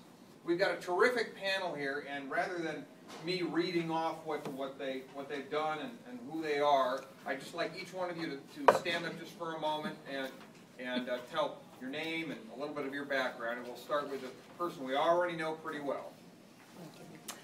Hello again, Chelsea Rice, and I think you all know my background. I've been at the U.S. Attorney's Office for almost 5 years and doing civil rights prosecutions for the last 2 of those years. Rhonda Wergler with the Children's Center of Medina County. I'm the Executive Director, and I am the co-organizer for the Medina County Coalition Against Human Trafficking. And 2 years ago, our child advocacy centers in the state of Ohio became first responders for human trafficking victims, minors. And that's kind of how we got our start. So I've had lots of training in human trafficking, along with doing the coalition here in Medina County. Good morning. I'm the Direct Service Advocate for the Rape Crisis Center, and I also am a co-founder of the Human Trafficking Coalition Rhonda and I started last April. And I also speak in the Medina County schools to 7th to 12th graders about dating violence, healthy relationships, sexting, cyberbullying, bystander intervention, and I've added human trafficking this year. Amber, do you have a name? Oh, and my name's Amber McLean. Sorry. Small details. Small details. I'm Lori O'Connell. I'm actually a stay-at-home mom. I have 4 kids. I'm a ministry partner with my husband, who's a pastor at Hope Church in Brunswick. And in the last 2 years, I helped to coordinate a group called VIP Girlz. We're a faith-based outreach and support group for women in the adult entertainment industry, which you've heard from the presentation today has a lot of overlap with human trafficking. And so I'm here today to just talk to you about what's going on under the surface in a lot of your local places. Hi, I'm Colleen's dad. Sorry. My name's Jeff Combs, and I'm the fire marshal for the Cleveland Clinic Health System. I've been there over 32 years. My career is 43 plus years in the fire service. And I got involved, believe it or not, when I was in the military. Because I was impacted as a firefighter in the military by pornography and never saw it until I went into the barracks of my dormitory. And all I can say is, the dormitory that I was staying in. And I walked in and I saw this book sitting on a desk in the middle of the room. And it never ever hit me like that before. And through time, I realized just how deadly pornography was and how deadly pornography was as far as feeding the demand for human trafficking, specifically the 70% majority of human trafficking, which is sexual trafficking. Thank you very much. So we've got a terrific panel with lots of background and lots of depth here. And what I'd like to do is I'd like to hear a little bit more about what each one of you are doing. And you've given a very brief summary. I'd like to hear a little bit more about that. But before we go into that, and maybe you'll be able to fill in as you answer some of these questions, but I'd like to throw out some hypothetical situations. These are situations that have been developed that hopefully capture some of the things that you might see in real circumstances that may or may not lead to concerns. And so I'm going to read a couple of those, and then what I'm going to ask first is for you guys to tell me what you think. Then after we've heard a little bit from the audience, and we're going to open it up to the panel and see what they have to say. Fair enough? Everybody can hear me all right? Okay. All right. All right. First scenario. Jake is a 6th grader. He's at a local middle school. Jake's neighbor, Keely, has been walking home with him from school all year. Keely's mother works at a bank until 6 o'clock in the evening. Megan is the older sister. Megan is supposed to stay with Keely until Mom arrives back from work, helps Keely finish her homework and start dinner. However, in the past 3 months, Megan's boyfriend, who is not in school, has been waiting for Keely a few times a week in his car. Jake has noticed that Keely has started to carry a cell phone, which none of the other 6th graders seem to have. He's also noticed that Keely is bruised on her arms. At school, her homework seems to be not finished. She gets in trouble for that, and her grades are starting to slip. Jake knows that the girls are not home on days when the boyfriend is there. They get home a few minutes before their mother arrives. So you hear this situation. Maybe it's nothing. Maybe it's something. You have a lot of background. A lot of you guys have a background in social services. A lot of you have a background not in social services. What do you say when you hear this situation occurs? What are some of the concerns you might have? First of all, I think it's pretty astute of, I don't know what the boy's name is. Jake to recognize that fact. And that's something, as a parent, we should be talking to our children, whether we believe they're in danger or not, but they should be talking to their friends as well about things to look out for. But then, you know, what Jake is to do, I should say, is nothing but report it to his parents, and then the parents then take action and have a discussion either with the other parents or report it to somebody. But I don't know, and maybe the panel can answer that. Who would you report that to if it weren't the parent? So who might you report it to? Yeah. I would call local law enforcement. So you just call the police right away? Yes, and, you know, express your concerns, and maybe they've been keeping an eye on something like that, too. Are these programs in the school that involve on human trafficking? I mean, do you go to schools that have these type of? Well, You want to talk a little bit about what you do in the schools? Yeah, I mentioned it when I introduced myself. I do the Teener Project for the Rape Crisis Center. It's an Ohio mandate that I speak to 7th to 12th graders about dating violence, healthy relationships, sexting, cyberbullying, bystander intervention, and I have just added human trafficking to the piece this year when me and Rhonda started the coalition back in April. But what do you tell the kids to do? Well, I tell them about our hotline, which I have recently just spoke to a 14-year-old girl who says she's a human trafficking victim. The FBI is now involved on that case. But the kids, I usually warn them where this can take place, and it's usually the local malls. I also let them know that 13-year-olds are the highest human trafficking victim. So it starts as young as that, even younger. And I let them know who to look out for, to go with their gut instincts, to trust the red flags, just all those types of situations. Yes. I'm not seeing how that's human trafficking. I mean, to me, that situation sounds like sexual abuse, Okay. but not trafficking. And and maybe I just don't know enough about trafficking. But also, as a former teacher, I would take a situation like that to the guidance counselor, and I found that guidance counselors were excellent at following up and taking care of the situation. So you'd call the guidance counselor before the police? Yes. Well, one thing here that I think is a lot of factors. I just read a couple when you were talking first. First, 6-year-old don't having a cell phone. That is actually almost every 6-year-old right now have a 6th grader have a cell phone right now. That is not a flag. What about the parent? Did you know that the parent works late and she works in the bank and that's what that means that you have a relationship with that parent. So why don't call the parent first and find out what let the parent involved. Start with the lowest denominator possible to get this result. And How about going straight to the mom? Exactly. Why not go straight to the mom instead of going to the law enforcement? I know law enforcement is kind of overwhelmed right now, but to start with the lowest denominator possible and then go from there. Okay. The kid noticed a lot of things, and they will have an accurate observation of what is going on. That is amazing. I got a 14-year-old that I have to remind ask him what he had for breakfast. You don't remember. Yeah. So it's impressive there. So that's what I and maybe unrealistic. Well, it's a little bit unrealistic, but I think it could be. Who knows? But I say they started with the lowest denominator possible. That I might be that I have a little bit of a skewed view of life. I believe that human beings, most of them are good people, and if you address it with them with the lowest denominator, it can get resolved. That there is bad people there, yeah, there is. I talk to my kids about that every day, all the time. But yeah. All right. How many people think that 6th graders generally do have cell phones? Well, I guess we better change the scenario, huh? I didn't write it. Okay. Any other thoughts on this? What are? Can someone just? Yeah, go ahead. I just was wondering if you could follow up on Mary Jane's question, because I don't know how many of us went to the previous human trafficking CEUs a couple months ago, but he talked in depth about how this exact scenario plays out and why that could be a red flag for human trafficking.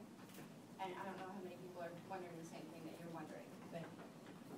Yeah, and of course. We were there. We ran You guys were at the it was ours. You want to tell us about it? Yeah, we had Ken Lawson came in a couple months ago and spoke, and he did go through a lot of this. We did put some information out if you read it, and there is a national hotline. If you ever suspect human trafficking, you can call that hotline first, and they will advise you on who you need to talk to. I think one of the big issues in this is we're looking at a 6th grader, and as Amber said, she's not doing her training in schools until 7th grade. So somewhere along the way, we have to teach our children who safe people are to talk to. This child may not know who the safe person is to talk to. And a lot of our kids are being taught that law enforcement are not safe people to talk to. So we're kind of in that in our society right now. So I think it needs to start early, the prevention piece, and it is definitely a red flag. It sounds like Megan has an older boyfriend. She's disappearing for periods of time. She's coming home. Nobody really knows where she's at, and she's got some bruises. And then Mary Jane, most of our schools, this is the most devastating child abuse that we have seen in our country. So this is definitely child abuse, but it's at the extreme level. So, and it is a federal crime. So, and this is one of our most hidden crimes in the country. So it's really, you're only going to see bits and pieces, but you have to be aware enough to know that that could be a red flag for something further that's happening. And you got to, make that phone call. It doesn't hurt to make a phone call and have somebody investigate it. And the way this can be human trafficking, because you mentioned you didn't think this was, Megan, the older sister, could be trafficking out her little sister to the boyfriend, and he's taking her to Johns, who are older men, to have sex with. That's how that can be human trafficking. That's how it works. She could be falling down riding a skateboard. Well, that too. That's But usually how- that is how it works. Yeah. So you're telling us, to be very specific, that we should call the Human Trafficking Resource Center, not the guidance counselor, not the police. What are you telling the children? We have a hotline at Rape Crisis Center, and that human trafficking line actually directs them to call our hotline or the local law enforcement. So that's how we get calls. So that person, as a parent, if a child, my son came to me and said this, I should call this. You can, yes. They will direct you on who to call. We are actually making a call list right now for all Medina County local law enforcement to use on who the resources are that you should contact if you come across one of these cases. Give this to the children, this number. Yes. Okay. Yeah, I pass out those stickers at the schools. Don't pay attention, and I can just see my sister. Yeah, I have kids actually come up and screenshot my slide presentations with all of the hotlines because I have a dating violence hotline on there. I have the rape crisis hotline on there. I have that hotline on there. So they come up and screenshot it with their cell phones. Okay, yeah. My concern would be that if we were to do, as was suggested earlier, to call the parent or talk to the parent directly. So I think one of the reasons why we're prompted to call the hotline as opposed to consulting the parent directly would be that if this is a human trafficking case and the child actually is being trafficked, that the boyfriend somehow has some kind of leverage over them, and in retaliation, he would become sneakier and it would become harder to catch. So that would be why we would be, why like the courses that I've taken and things that I've seen, you're to call the trafficking hotline specifically so they can coach you on how to report this without losing this case through, without it slipping through the cracks. Panel? I did not look at the cell phone. What I looked at was the young man who isn't in school. And why in the world would he be hanging around this very young girl when he's got a girlfriend already? And even if Megan is trafficking her own sister, that to me was a red flag immediately. All right. Who do we call? Should we go to the parent? Should we have her go to the parent? Go to the guidance counselor? What says Jake? Who is Jake? Jake is not going to talk to the mother about that. He's a 6th grade kid. Sure. He'd probably talk to his own parents. So if what Rhonda and Amber have shared and others in this room have shared is the best route in how she's held up the sticker, I say amen. Give them that human trafficking hotline to call, and then they can take it from there. I would say Teresa, who was in the video, the blonde who was in the video, her story is fascinating. She wrote a book called The Slave Next Door, I believe is the title of it. But she was being trafficked by boys at her school. Her parents had no idea, leaving in the middle of the night. Talk about coercion and just manipulation, those chains that you cannot see. So the hard thing, I think you should, in this situation, go to the parent first. Because sometimes parents don't know. Maybe they think their kid's being rebellious or they're slacking off in school, and there's all these other signs. I feel like that's a great place to start. School counselors are amazing for, again, just getting someone else's eyes tuned into the child. And again, it could be nothing, but why not start having conversations? And if it's nothing, parents will find that quickly, but much better to make people aware than just pass it off as, I don't know. Okay, and so your vote is call the parent. Call the parent. Call the parent. Mm-hmm. I would add just call the parent and notify someone at the school as well. The parent hopefully will take some action, but the parent may also not have the means or frankly care enough to take action. So certainly let the parent know, but I would have Jake talk to the school guidance counselor, talk to his teacher, call the hotline, let someone else in addition to the parent know. Yes. What happens when you call the hotline? Is it like child services kind of thing? I've called a couple in, just in what we've been dealing with, but I mean, I called, I got a lady, just said, okay, tell me what you saw. So I just reported what I saw, what I was suspicious of. I gave her my information. You can call anonymously. You don't have to leave your information. I gave the address of where I saw what I saw take place. Very awesome people. Also encouraged me to contact local law enforcement, which I had already done. So, I mean, they're great. They're great at what they do. Do you get any feedback, like what happened? Yeah. Was everything good? Or? The 14-year-old girl that I had got on our rape crisis hotline, I got Rhonda involved because it was a Medina County case, according to this girl. But then I got the police involved, and they couldn't locate this girl. We checked the school records. They checked every name that this girl gave me because she had 3 aliases. Then the FBI got involved, and they did tracking with all the numbers she called from because they were coming in from all over the place. London, Amsterdam, Kent State, all over. She was calling through a magic jack. So the FBI has been keeping us updated on what is going on, and they said they're not going to stop until they locate where this girl is. So yes, the FBI did inform me of the outcome so far. Yes. I'm just curious, Rhonda, you were saying that you have this program, they talk to the students in the schools. What information is going to the parents of those students and of other students in the schools so that they're aware of the resources and that? Because I could just, in my mind, I look at that little boy, Jake, going to his parents and saying, you know, my friend, I think my friend is in trouble, and the parents saying, it's none of our business. Right. Or, I don't know what to do, or I'm afraid to do anything. As opposed to stepping up and doing something. Good question. And what yes, are we doing to educate parents? Yes, that does happen. I have events where I tried to do parents. I did parents spoke to parents last year at the Sister to Sister Coalition. But like we don't really get groups of parents. Me and Rhonda have the honor and privilege next year in the fall to speak to all of the Medina County teachers for training on human trafficking and the Tina Project. So hopefully they can have that information to get the parents involved if something like this were to happen in their school. Go ahead. I'm sorry, do you have to get the permission of the parents for the students to come to listen to you? No. It is an Ohio mandate. It is a law that they have to take the Tina Project from 7th to 12th grade. Fantastic law. Yeah. It was passed in 2010. All right. Can I ask, how many people here are in the social services profession? Most are a good number, okay. All right. But not everybody here. How many people came to this presentation or thought about human trafficking as including, like, prostitution ring? Well, lots of you, but not all of you. I didn't. When I first heard of this, I thought, okay, human trafficking. We're talking about people being brought from Mexico and being forced to pick strawberries, right? So, can you tell us?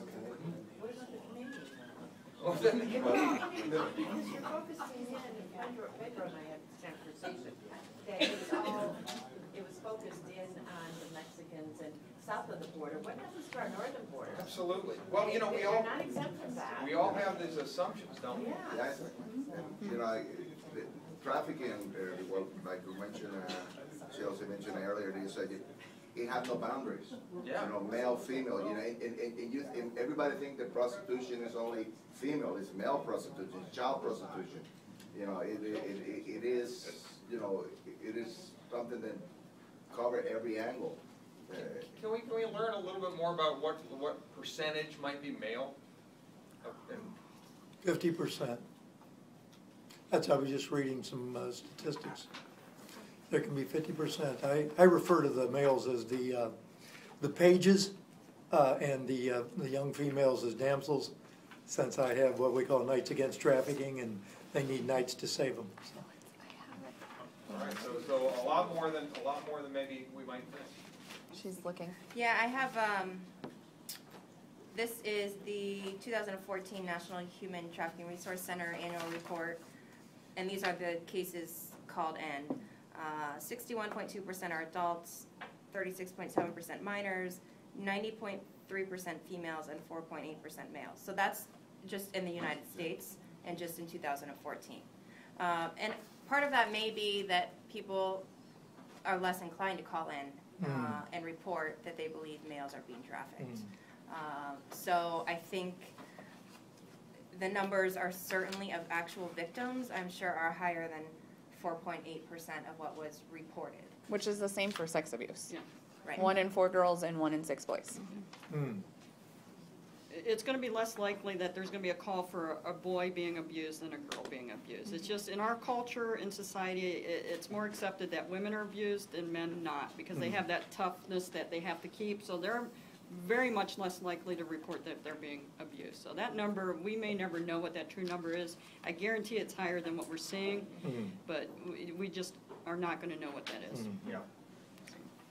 How many cases are actual parents involved with this, where they are actually put their own kids out?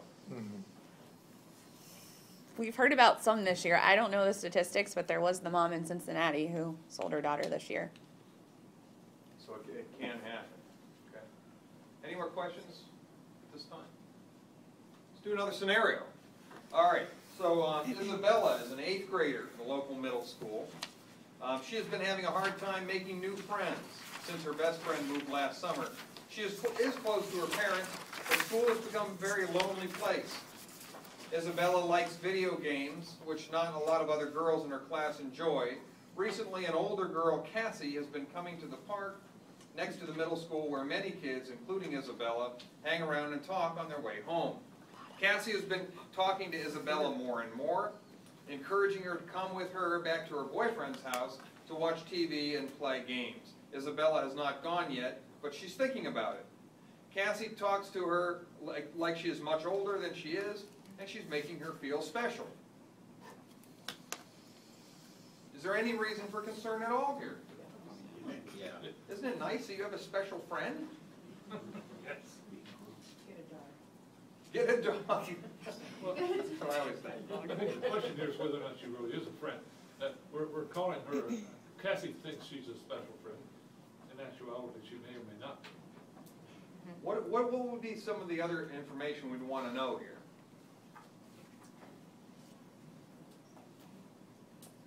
Is this a great concern, this scenario? Go ahead. Who's the boyfriend? Who is the boyfriend? What do we want to know about the boyfriend? How old is the boyfriend? Would be good to know. What else? How old is Cassie? It says older. This is like that story about the girl Know something of Cassie? So this is your shot. If this is something you hear about, what else do you want to know? Right, yeah. Would you even ask more questions?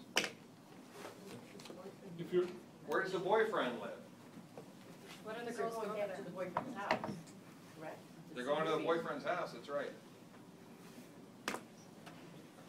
I believe that a good parent would be inquisitive, at least. To be a good parent is a good thing to be inquisitive. What's our panel think about this one? What are some key words you guys think about when you see this scenario? The word grooming Thank you. comes to mind. Thank you. Absolutely. Recruiting. Those are the two that we were just discussing.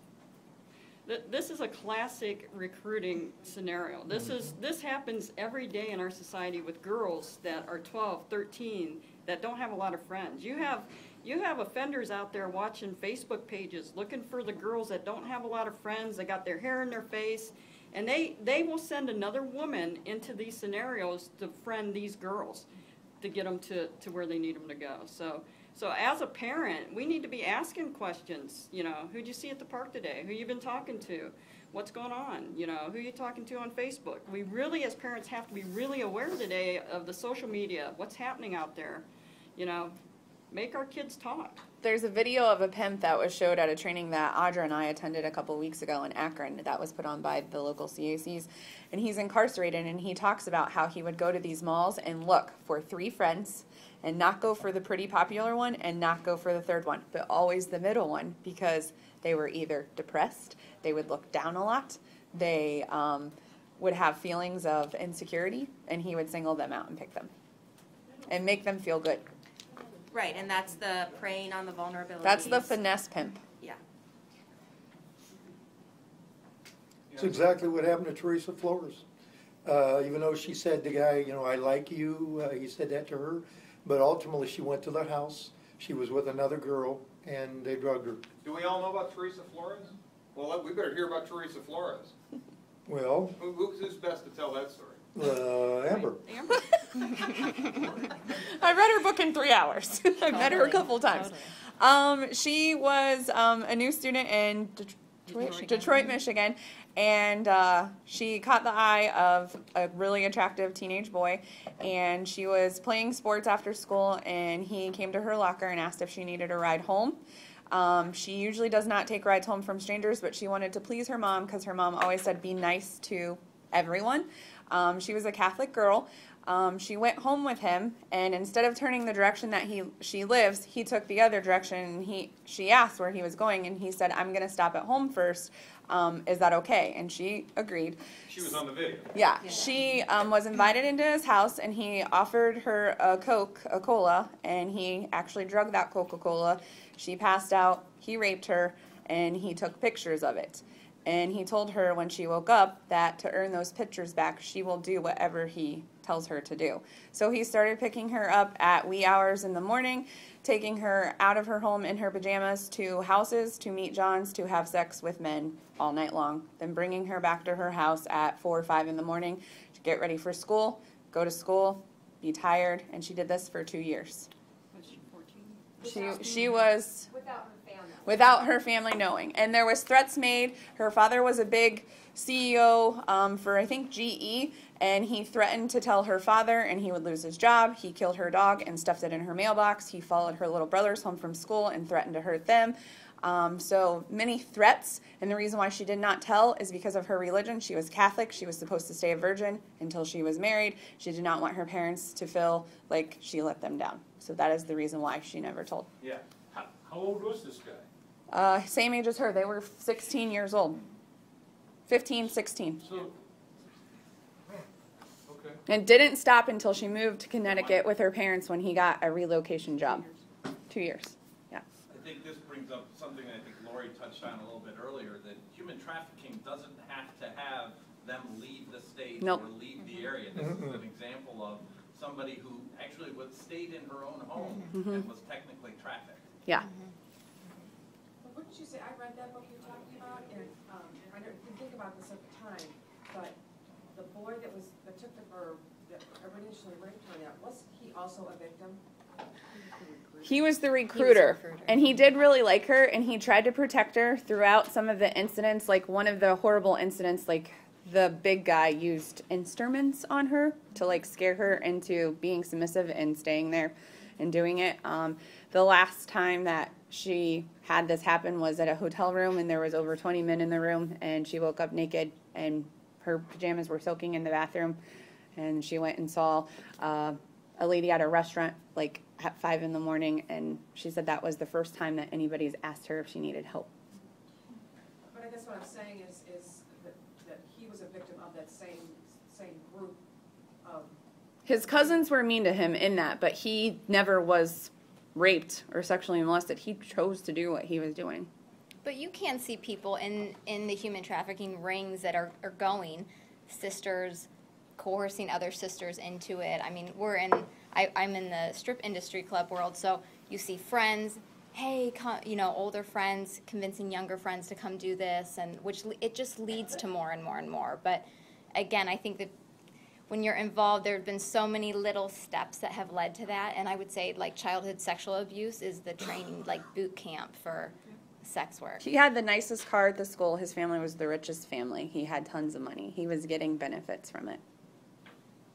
So tell us a little bit more about this, the strip club issue. What's the connection? Yeah, I mean, I went into it. I moved to Brunswick 4 years ago and noticed a few clubs in our town and thought, I wonder if anybody really knows these girls in here and what's their stories, and started doing a little research and found this whole community called Strip Church, which are women all across the United States that just supply support groups for women in the adult entertainment industry, because I heard statistics like 70% of human trafficked victims are funneled into this commercial sex industry. Again, I think in my naivety, like what I perceived as women in the strip clubs were, oh, they're just overly sexualized and this is how they get it. Or no, there are so many little steps that lead you there. Also, I think just stats of what happened, that can a lot of times be a recruiting ground for men. Again, a girlfriend brings a girlfriend and they meet a nice guy and he makes promises for what's going to happen in the future. You want to make big money, this is nothing, we can make big money doing this. So we've been doing this now for 2 years and have just, what is going on in the surface, it's like the iceberg, right? You only see a little bit, and the society wants you to believe that this is okay and it's fun and everyone is doing this on their own will, and what is going on beneath the surface is very dark and very deep. And I mean, we've seen women who really have been entrapped and have been in it so long they don't really know where else to go. Jeff, I just want to check, can everybody hear the panel without the mic? Lucy, can you hear everybody? You know, it'd be real helpful if they could stand up so we can see who's talking. That won't help at all if I stand up.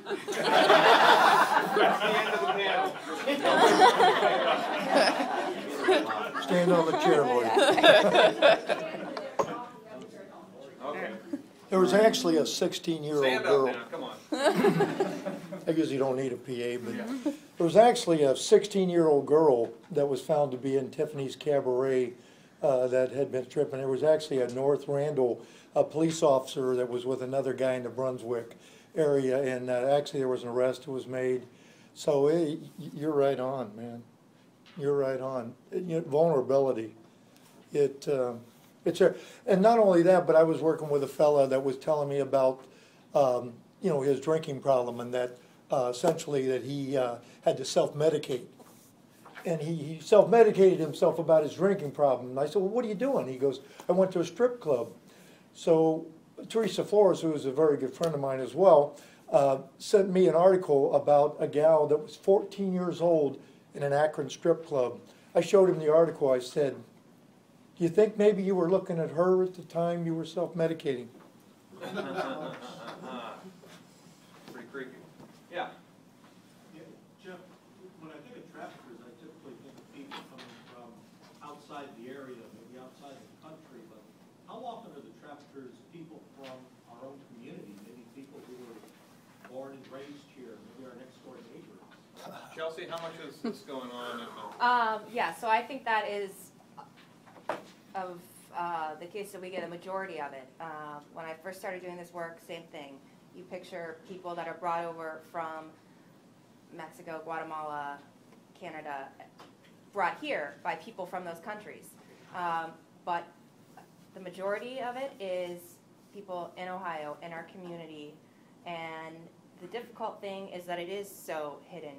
And they pick their victims very well because they have these vulnerabilities. They're young, they're insecure, they're looking for love and someone that's gonna, they believe, take care of them. And so they recruit those individuals, they groom them, and then they are have these invisible chains and ways that they're manipulated to continue to perform services for the traffickers. But I certainly don't think, especially in Ohio, that the majority of our cases are from people coming outside of the country. I think most of what we see here are people in our community, unfortunately. Plenty of creeps in Ohio. I have two questions. In the Teresa Flores case, what happened to the perpetrators? Did they wind up in jail? Nothing. They were never arrested still to this day. They came out with the Teresa Flores law just this past year? Recently, Yeah. recently. Yeah. Okay, my second question is, if this is a matter of supply and demand, what do you recommend we do to curb demand? Yeah, we got an answer back here. Pastor Chris Cahill, I'm the pastor of Christ the King Lutheran Church of Lodi.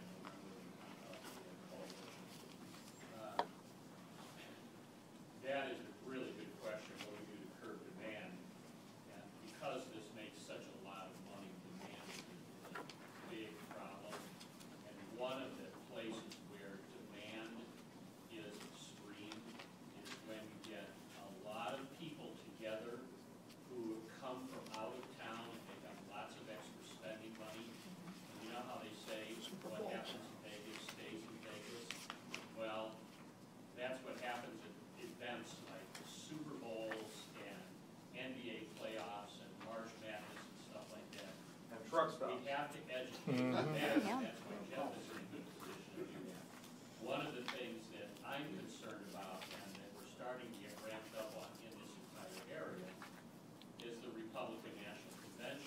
coming next year.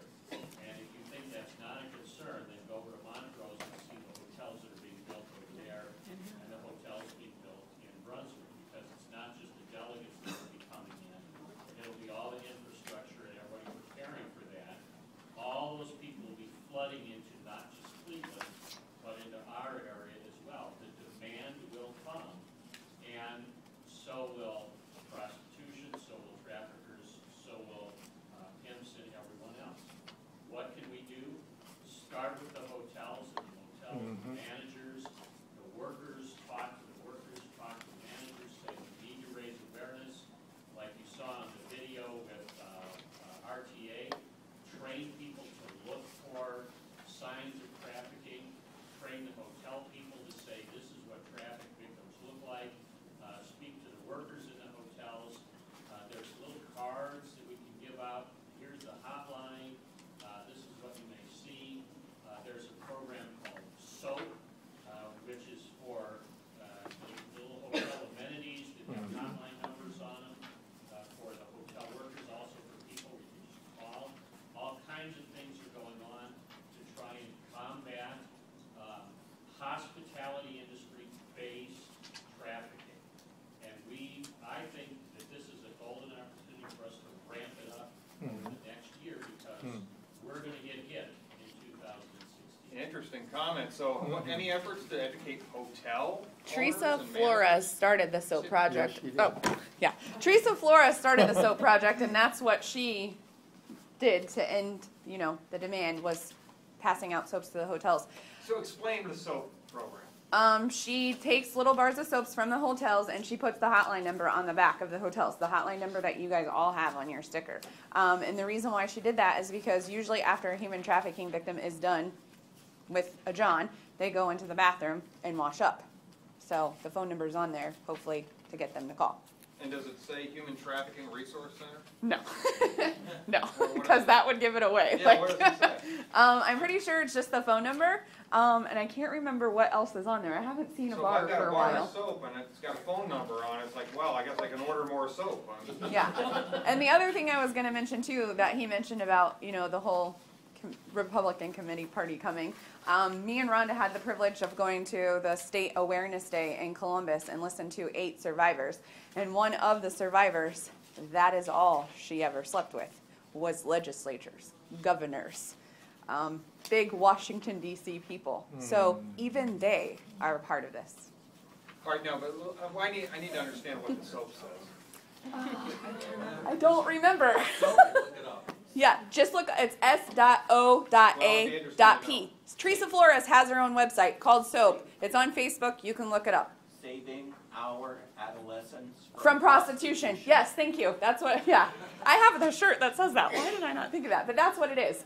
Saving our adolescents from I'm prostitution. just wondering how it says that, and it's subtle so that others aren't picking it up, and yet the person who's got the problem knows what it really is. Yeah, go ahead.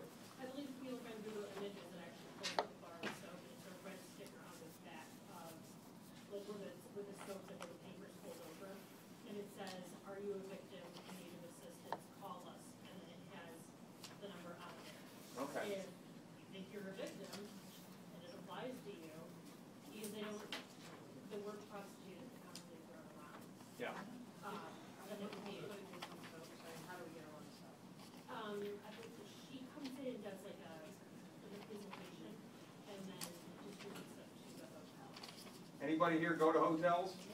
Anyone ever see that sticker? I've never seen that sticker. What? Well, yeah. They're in motels a lot. Yeah, I don't know if they're at the hotels where you're going. Hotels. Probably not in the ones you're going to. I do have a question for Chelsea. You mentioned earlier that there was a lot about reporting of cases.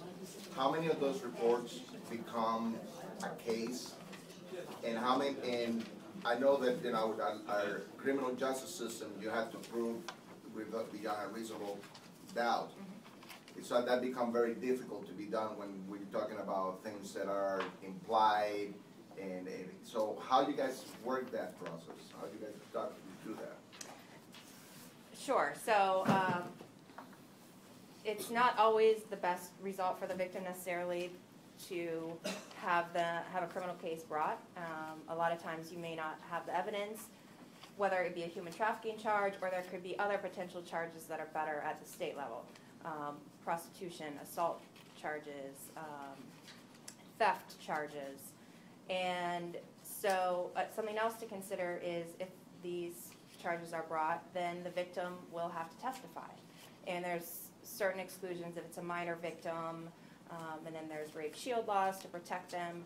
But because of the confrontation clause, if a defendant goes to trial, they have a right to have their accuser testify live in front of them.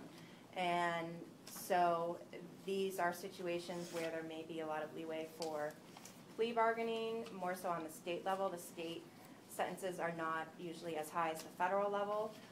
So when we bring these cases, we pretty much expect that it's a better than likely chance the cases will go to trial because of the penalties they're facing, especially with the sex trafficking, the mandatory minimum of 15 years. So all that to say that these are difficult cases to bring, and why I think awareness and prevention is so important, especially in these types of cases. Because it would be great if we never had to prosecute these cases, right? If there were never reports to law enforcement that this was happening and it would end. And we hope that there's deterrence and that a message is sent that when you hold someone in a condition of forced labor, you will be sent to prison for 32 years. That when you traffic women for sexual acts, you'll be sent to prison for life. But obviously, there are so many instances where this is occurring that there's only so much the deterrence can do. And so education, and I think what these people do, is even more important really than the prosecution. I mean, that's a very small step in this large epidemic. And so that the education and prevention is really the key. A lawyer with humility, folks. How about that? I'm going to piggyback off her real quick because she makes a very valid point. These are the hardest victims that we will ever come across because these folks don't see themselves as victims. They don't want help. They kind of enjoy the lifestyle they're in. So prevention is the key. We have to get to these kids and these folks before they're 10 years old, before they're at an age where they can be, groomed and recruited. So prevention's the key because once they're in there, they have developed a relationship with that offender that is very, very hard to break. And they're usually on drugs. There's just so many issues. So, they're not going to normally get the prosecution because these are victims that don't want help. So the 14-year-old didn't want help. She pretty much made that clear to me, my boss, the executive director of the rape crisis, and another advocate. She liked it. She liked living there, dressing up fancy, getting tiaras, getting pearls, getting money, getting gifts. She just wanted someone to talk to about the birds, the weather, going outside, going to the movies. She wanted a friend. So she didn't want our help. Yeah. One thing real quick, the website that explains the SOAP project and how to find more information is www.trafficfree.com. Thank you. TRAFFICKFREE, trafficfree.com. And it's got all the information on the SOAP project on there. The other thing is, and we keep talking about these kids, that 6th grader, that 14-year-old, and whatnot, okay? These kids could be your kid, or they could be your grandkid.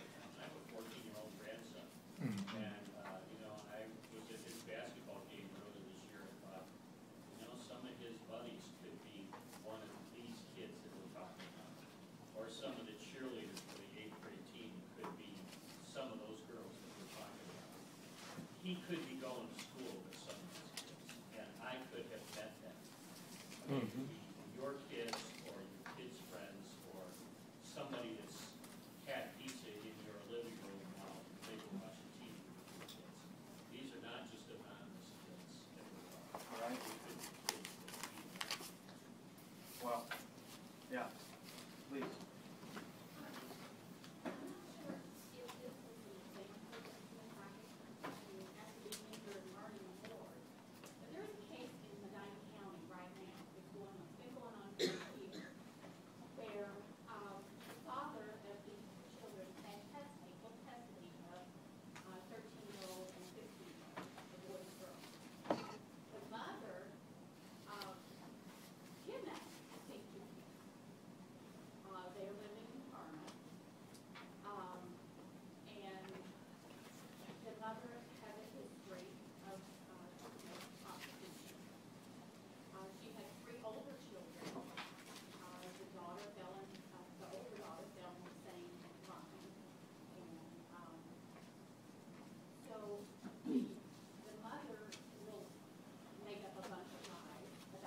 Well, I don't want to say that she would be guilty. I mean, there's a number of additional evidence we would want to hear. What I would say is that certainly raises a number of red flags, and I would hope that law enforcement is aware of this happening. If not, feel free to give me more information and I can let people know. But if your own mother is someone that you can't trust and turn to and is using you to perform, forcing you to perform illegal acts, that is pretty strong manipulation and coercion. So that certainly sounds like a situation that should be looked into further. Lori, do you have anything to add to that? Yeah, I would just say call police, call the FBI. I mean, I think it's hard because with human trafficking, like today, it's so overwhelming, right? And it seems so big, and the demand seems impossible to cut off. But that's why you guys are here. It's because you all have a sphere of influence and people around you and skill sets. And so we all have to start talking about it. And it's like raking your leaves in the fall, and it looks so overwhelming, and you just start around you and rake the little circle, and you have one clear area, and then you make it bigger. I mean, I'm not going to be able to solve it, you can't solve it, but we all have our sphere of influence. And so I would say talk about it. Like after you leave, look up statistics. It's so easy to find them. Start talking in your group of friends or wherever at work. It makes people really uncomfortable. As soon as I started talking about human trafficking or that strip clubs could be more than just a fun bachelor, people get very uncomfortable. But that is the reality of what's going on, so just start talking about it. I would suggest one of my favorite, most recent books is by Nicholas Kristof called A Path Appears. So good on human trafficking. A Path Appears. Yeah, and PBS ran a special on it. It is one of the best. He's a journalist. A Path Appears by Nicholas Kristof. One of the best. By Nicholas Kristof. Informational books out there just to give you a bigger perspective on human trafficking here in the States and overseas. But it'll blow your mind. And bring books up, bring topics up to your friends. This is how we stop it, is just start talking about it. We actually, I don't want to surprise you, but we do have a couple of sheriff's department people here. They might be able to recognize them in their costumes. In their costumes. Do you feel comfortable saying anything about this, about things that might be reported, or do you guys hear much about this? I'll have a conversation with her when this is over very shortly. Trafficking around, there have been cases that before it was defined as human trafficking, it's age of. As far as the Republican National Convention goes, yes, there's going to be issues. We met last week. Federal, state, and local law enforcement begin preparation, which is about 14, 15 months away. One of the comments was, as we're planning, so are criminals. That's right. So are activists that are legitimate activists. They're going to be there, and they're already determining what countermeasures, what they can do to counter our countermeasures for what they're doing. So there's an awareness within law enforcement of the activities that are going to occur as a consequence of these large events. And there's an involvement with the feds, the state, and local law enforcement. It's too large for tweaking in itself. Take care of it, you're exactly right, Reverend, it's coming out to the other counties. And that's why there was this larger multi-county meeting in preparation for those type of activities. So there's an awareness that the attorney has said. Sometimes you can't get conviction for those specific crimes. You have to work around those and try other methods. And when you decide to go either federal or state, quite often the consideration is which one has the better, more severe penalty for the crime that occurred. Which one, sometimes, and you can help me with this, sometimes the level of proof is just slightly different for some of the crimes, but you have to prove within federal court versus state court for some of the convictions. So if it's a criminal case, it's beyond a reasonable doubt, regardless of where it is. But there may be differences in the required mental state knowingly versus reckless disregard. And then, for instance, if you bring a state case of prostitution, I don't know the state laws on that very well, but the elements may not be as difficult to prove as a federal human trafficking case with the various elements. So there are a number of options on the state level that won't carry us severe potential penalties, but there will be a criminal conviction, hopefully. And I would add there's a joint task, there's an FBI violent crime task force that involves local law enforcement, including within violent crime. There's a multi-county sex trafficking unit that is trying to share information, but these things cross jurisdictional lines so quickly. We aren't sharing information, working together collaboratively on it. We don't get suspicious, we don't find it. Well, the other thing I would say within our county is that we have good people in children's services. Rhonda's doing another group, and we do work collaboratively and share information as much as we can to work on cases. It's an excellent note to end the discussion. Well, I want to thank the panel for all of their help.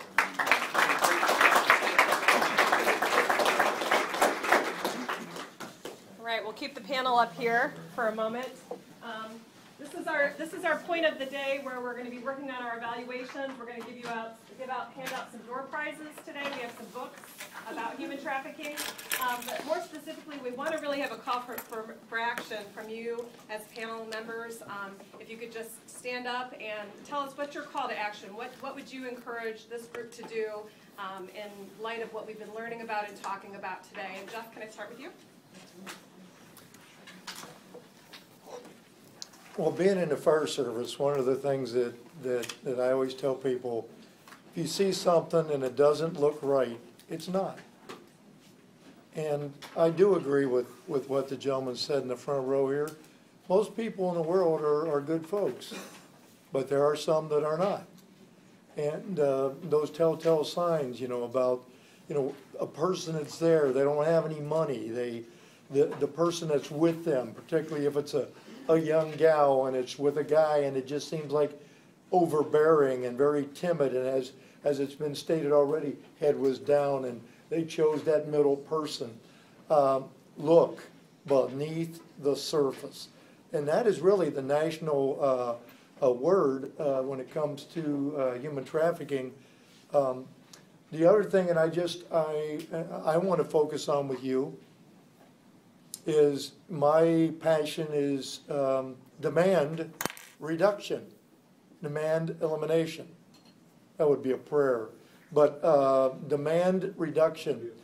And there's evidence. For example, one of the things that was brought up was about possibly the individual that is the individual trafficking was molested, okay? But also there is a connection to pornography. And believe it or not, even our own libraries, and you can check your own libraries in your communities, they are bound to follow certain federal obscenity laws that have not necessarily been highly enforced. But if you go there and just do some question asking, you'll find out really what's going on. And they found out that 98% of teenagers have seen pornography on the internet. I feel like I already gave mine, but yeah, just you're already placed in places that we cannot all go. So number one, get informed. It's so easy to do. We all have the internet. Get informed on stats on human trafficking. Look around you and start taking notice. So once you get informed, then you're going to see everything around you in a different way. We go in with the message to the women in the strip clubs that they were created with value, influence, and purpose. Mm-hmm. And I would say that in your surroundings, it's going to take a cultural shift of how we view people. Mm-hmm. And just if you can look around you, child who seems distant, woman who's struggling, man, whatever, and we can create that message that you have value and influence and purpose. I would just say, look what you're already placed in. You're placed in the right places already. You just need to be educated and then start to see. You all have eyes. Start reporting. Start looking at things. Again, don't just look at the surface. Look what's going on underneath. My call to action, is working with kids. So I want to inform them. I want them to know how this can happen to them, what to look for. I am a former foster kid. I actually rushed here this morning with Rhonda Wergler from the Child Abuse Prevention Breakfast down in Wayne County and got to meet one of my idols. And he signed my books and took his pictures with me, Dave Peltzer, the most abused kid from California. He was their keynote speaker. But I was sexually abused for 9 years by my stepfather, and it started out like that. And he started paying me money. And then he mentioned, I'm going to introduce you to other men. So I could have potentially been a human trafficking victim. It didn't go that far because he showed me a videotape of him having sex with my next door neighbor who was 12 years old. I turned that tape in to the police as soon as he showed me, that day. So that's my passion, making sure that this doesn't happen to kids like myself. So, thank you. Thank you, Amber. I think my call to action, we do have a Medina County Coalition, and if you're interested, we meet the fourth Thursday here at the University Center currently. It could be changing in the near future, but we meet at 9 a.m. This month will be the following week because we both have to be somewhere next Thursday. So I think it's the 30th this month here. But normally we're the fourth Thursday, and we have a coalition, a great group that, we're putting together. We come together every month. We talk about information, what we're hearing, what we're learning. And then our goal is to, because we're pretty young yet, is to get a speakers bureau together and get people out in the community doing training. So we've already started that, and we hope to get moving on that because, an educated community is a safe community. The more education we have, the safer we can keep our kids. And really, everybody in this room is a voice for a child.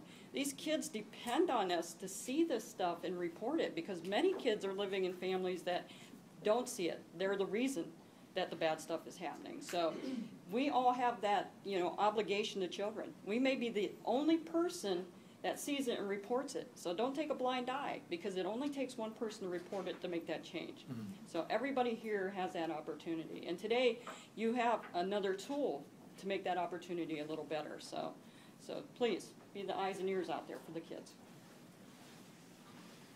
Well, I don't have a lot to add other than what everyone else has said about my call to action would be see something, say something. And I looked at your website before I came, and it, I think, accurately sums up what you all do, which is talented and dynamic leaders. And you are leaders, and so I ask that you share the information you have and the information you learned today, and just remind people that if something doesn't look quite right, it won't hurt to say something. And maybe it is just a situation where it's a teenager who's just shy and everything's okay. But it may not be. And just going back to the Callahan case, if there had been one person who saw Shannon out without clothes in the winter, with bruises, and called the Ashland Police Department and said, I don't know, this just doesn't really look right, it could have been stopped a lot sooner. So what I would say from the side of law enforcement and prosecution is we can't see a lot of what's happening out in the community, and so just please let us know, and I'm happy to talk to anyone after and give you my contact information, and if you want me to pass along information to FBI, obviously people from the local sheriff's office are here. We are reactive to things that have already happened, and so it really is the educators and people in the community and yourselves who are the most important. So I thank you for being here today and everything that you're going to go out and do going forward. I had one more thing to add. Colleen asked for quotes from all of us, and one of mine was kind of like what Ms. Rice just said. If you see something, say something or do something, because if you're not doing anything about it and giving that person a voice who might not be able to do it, you're just as bad as the pimp.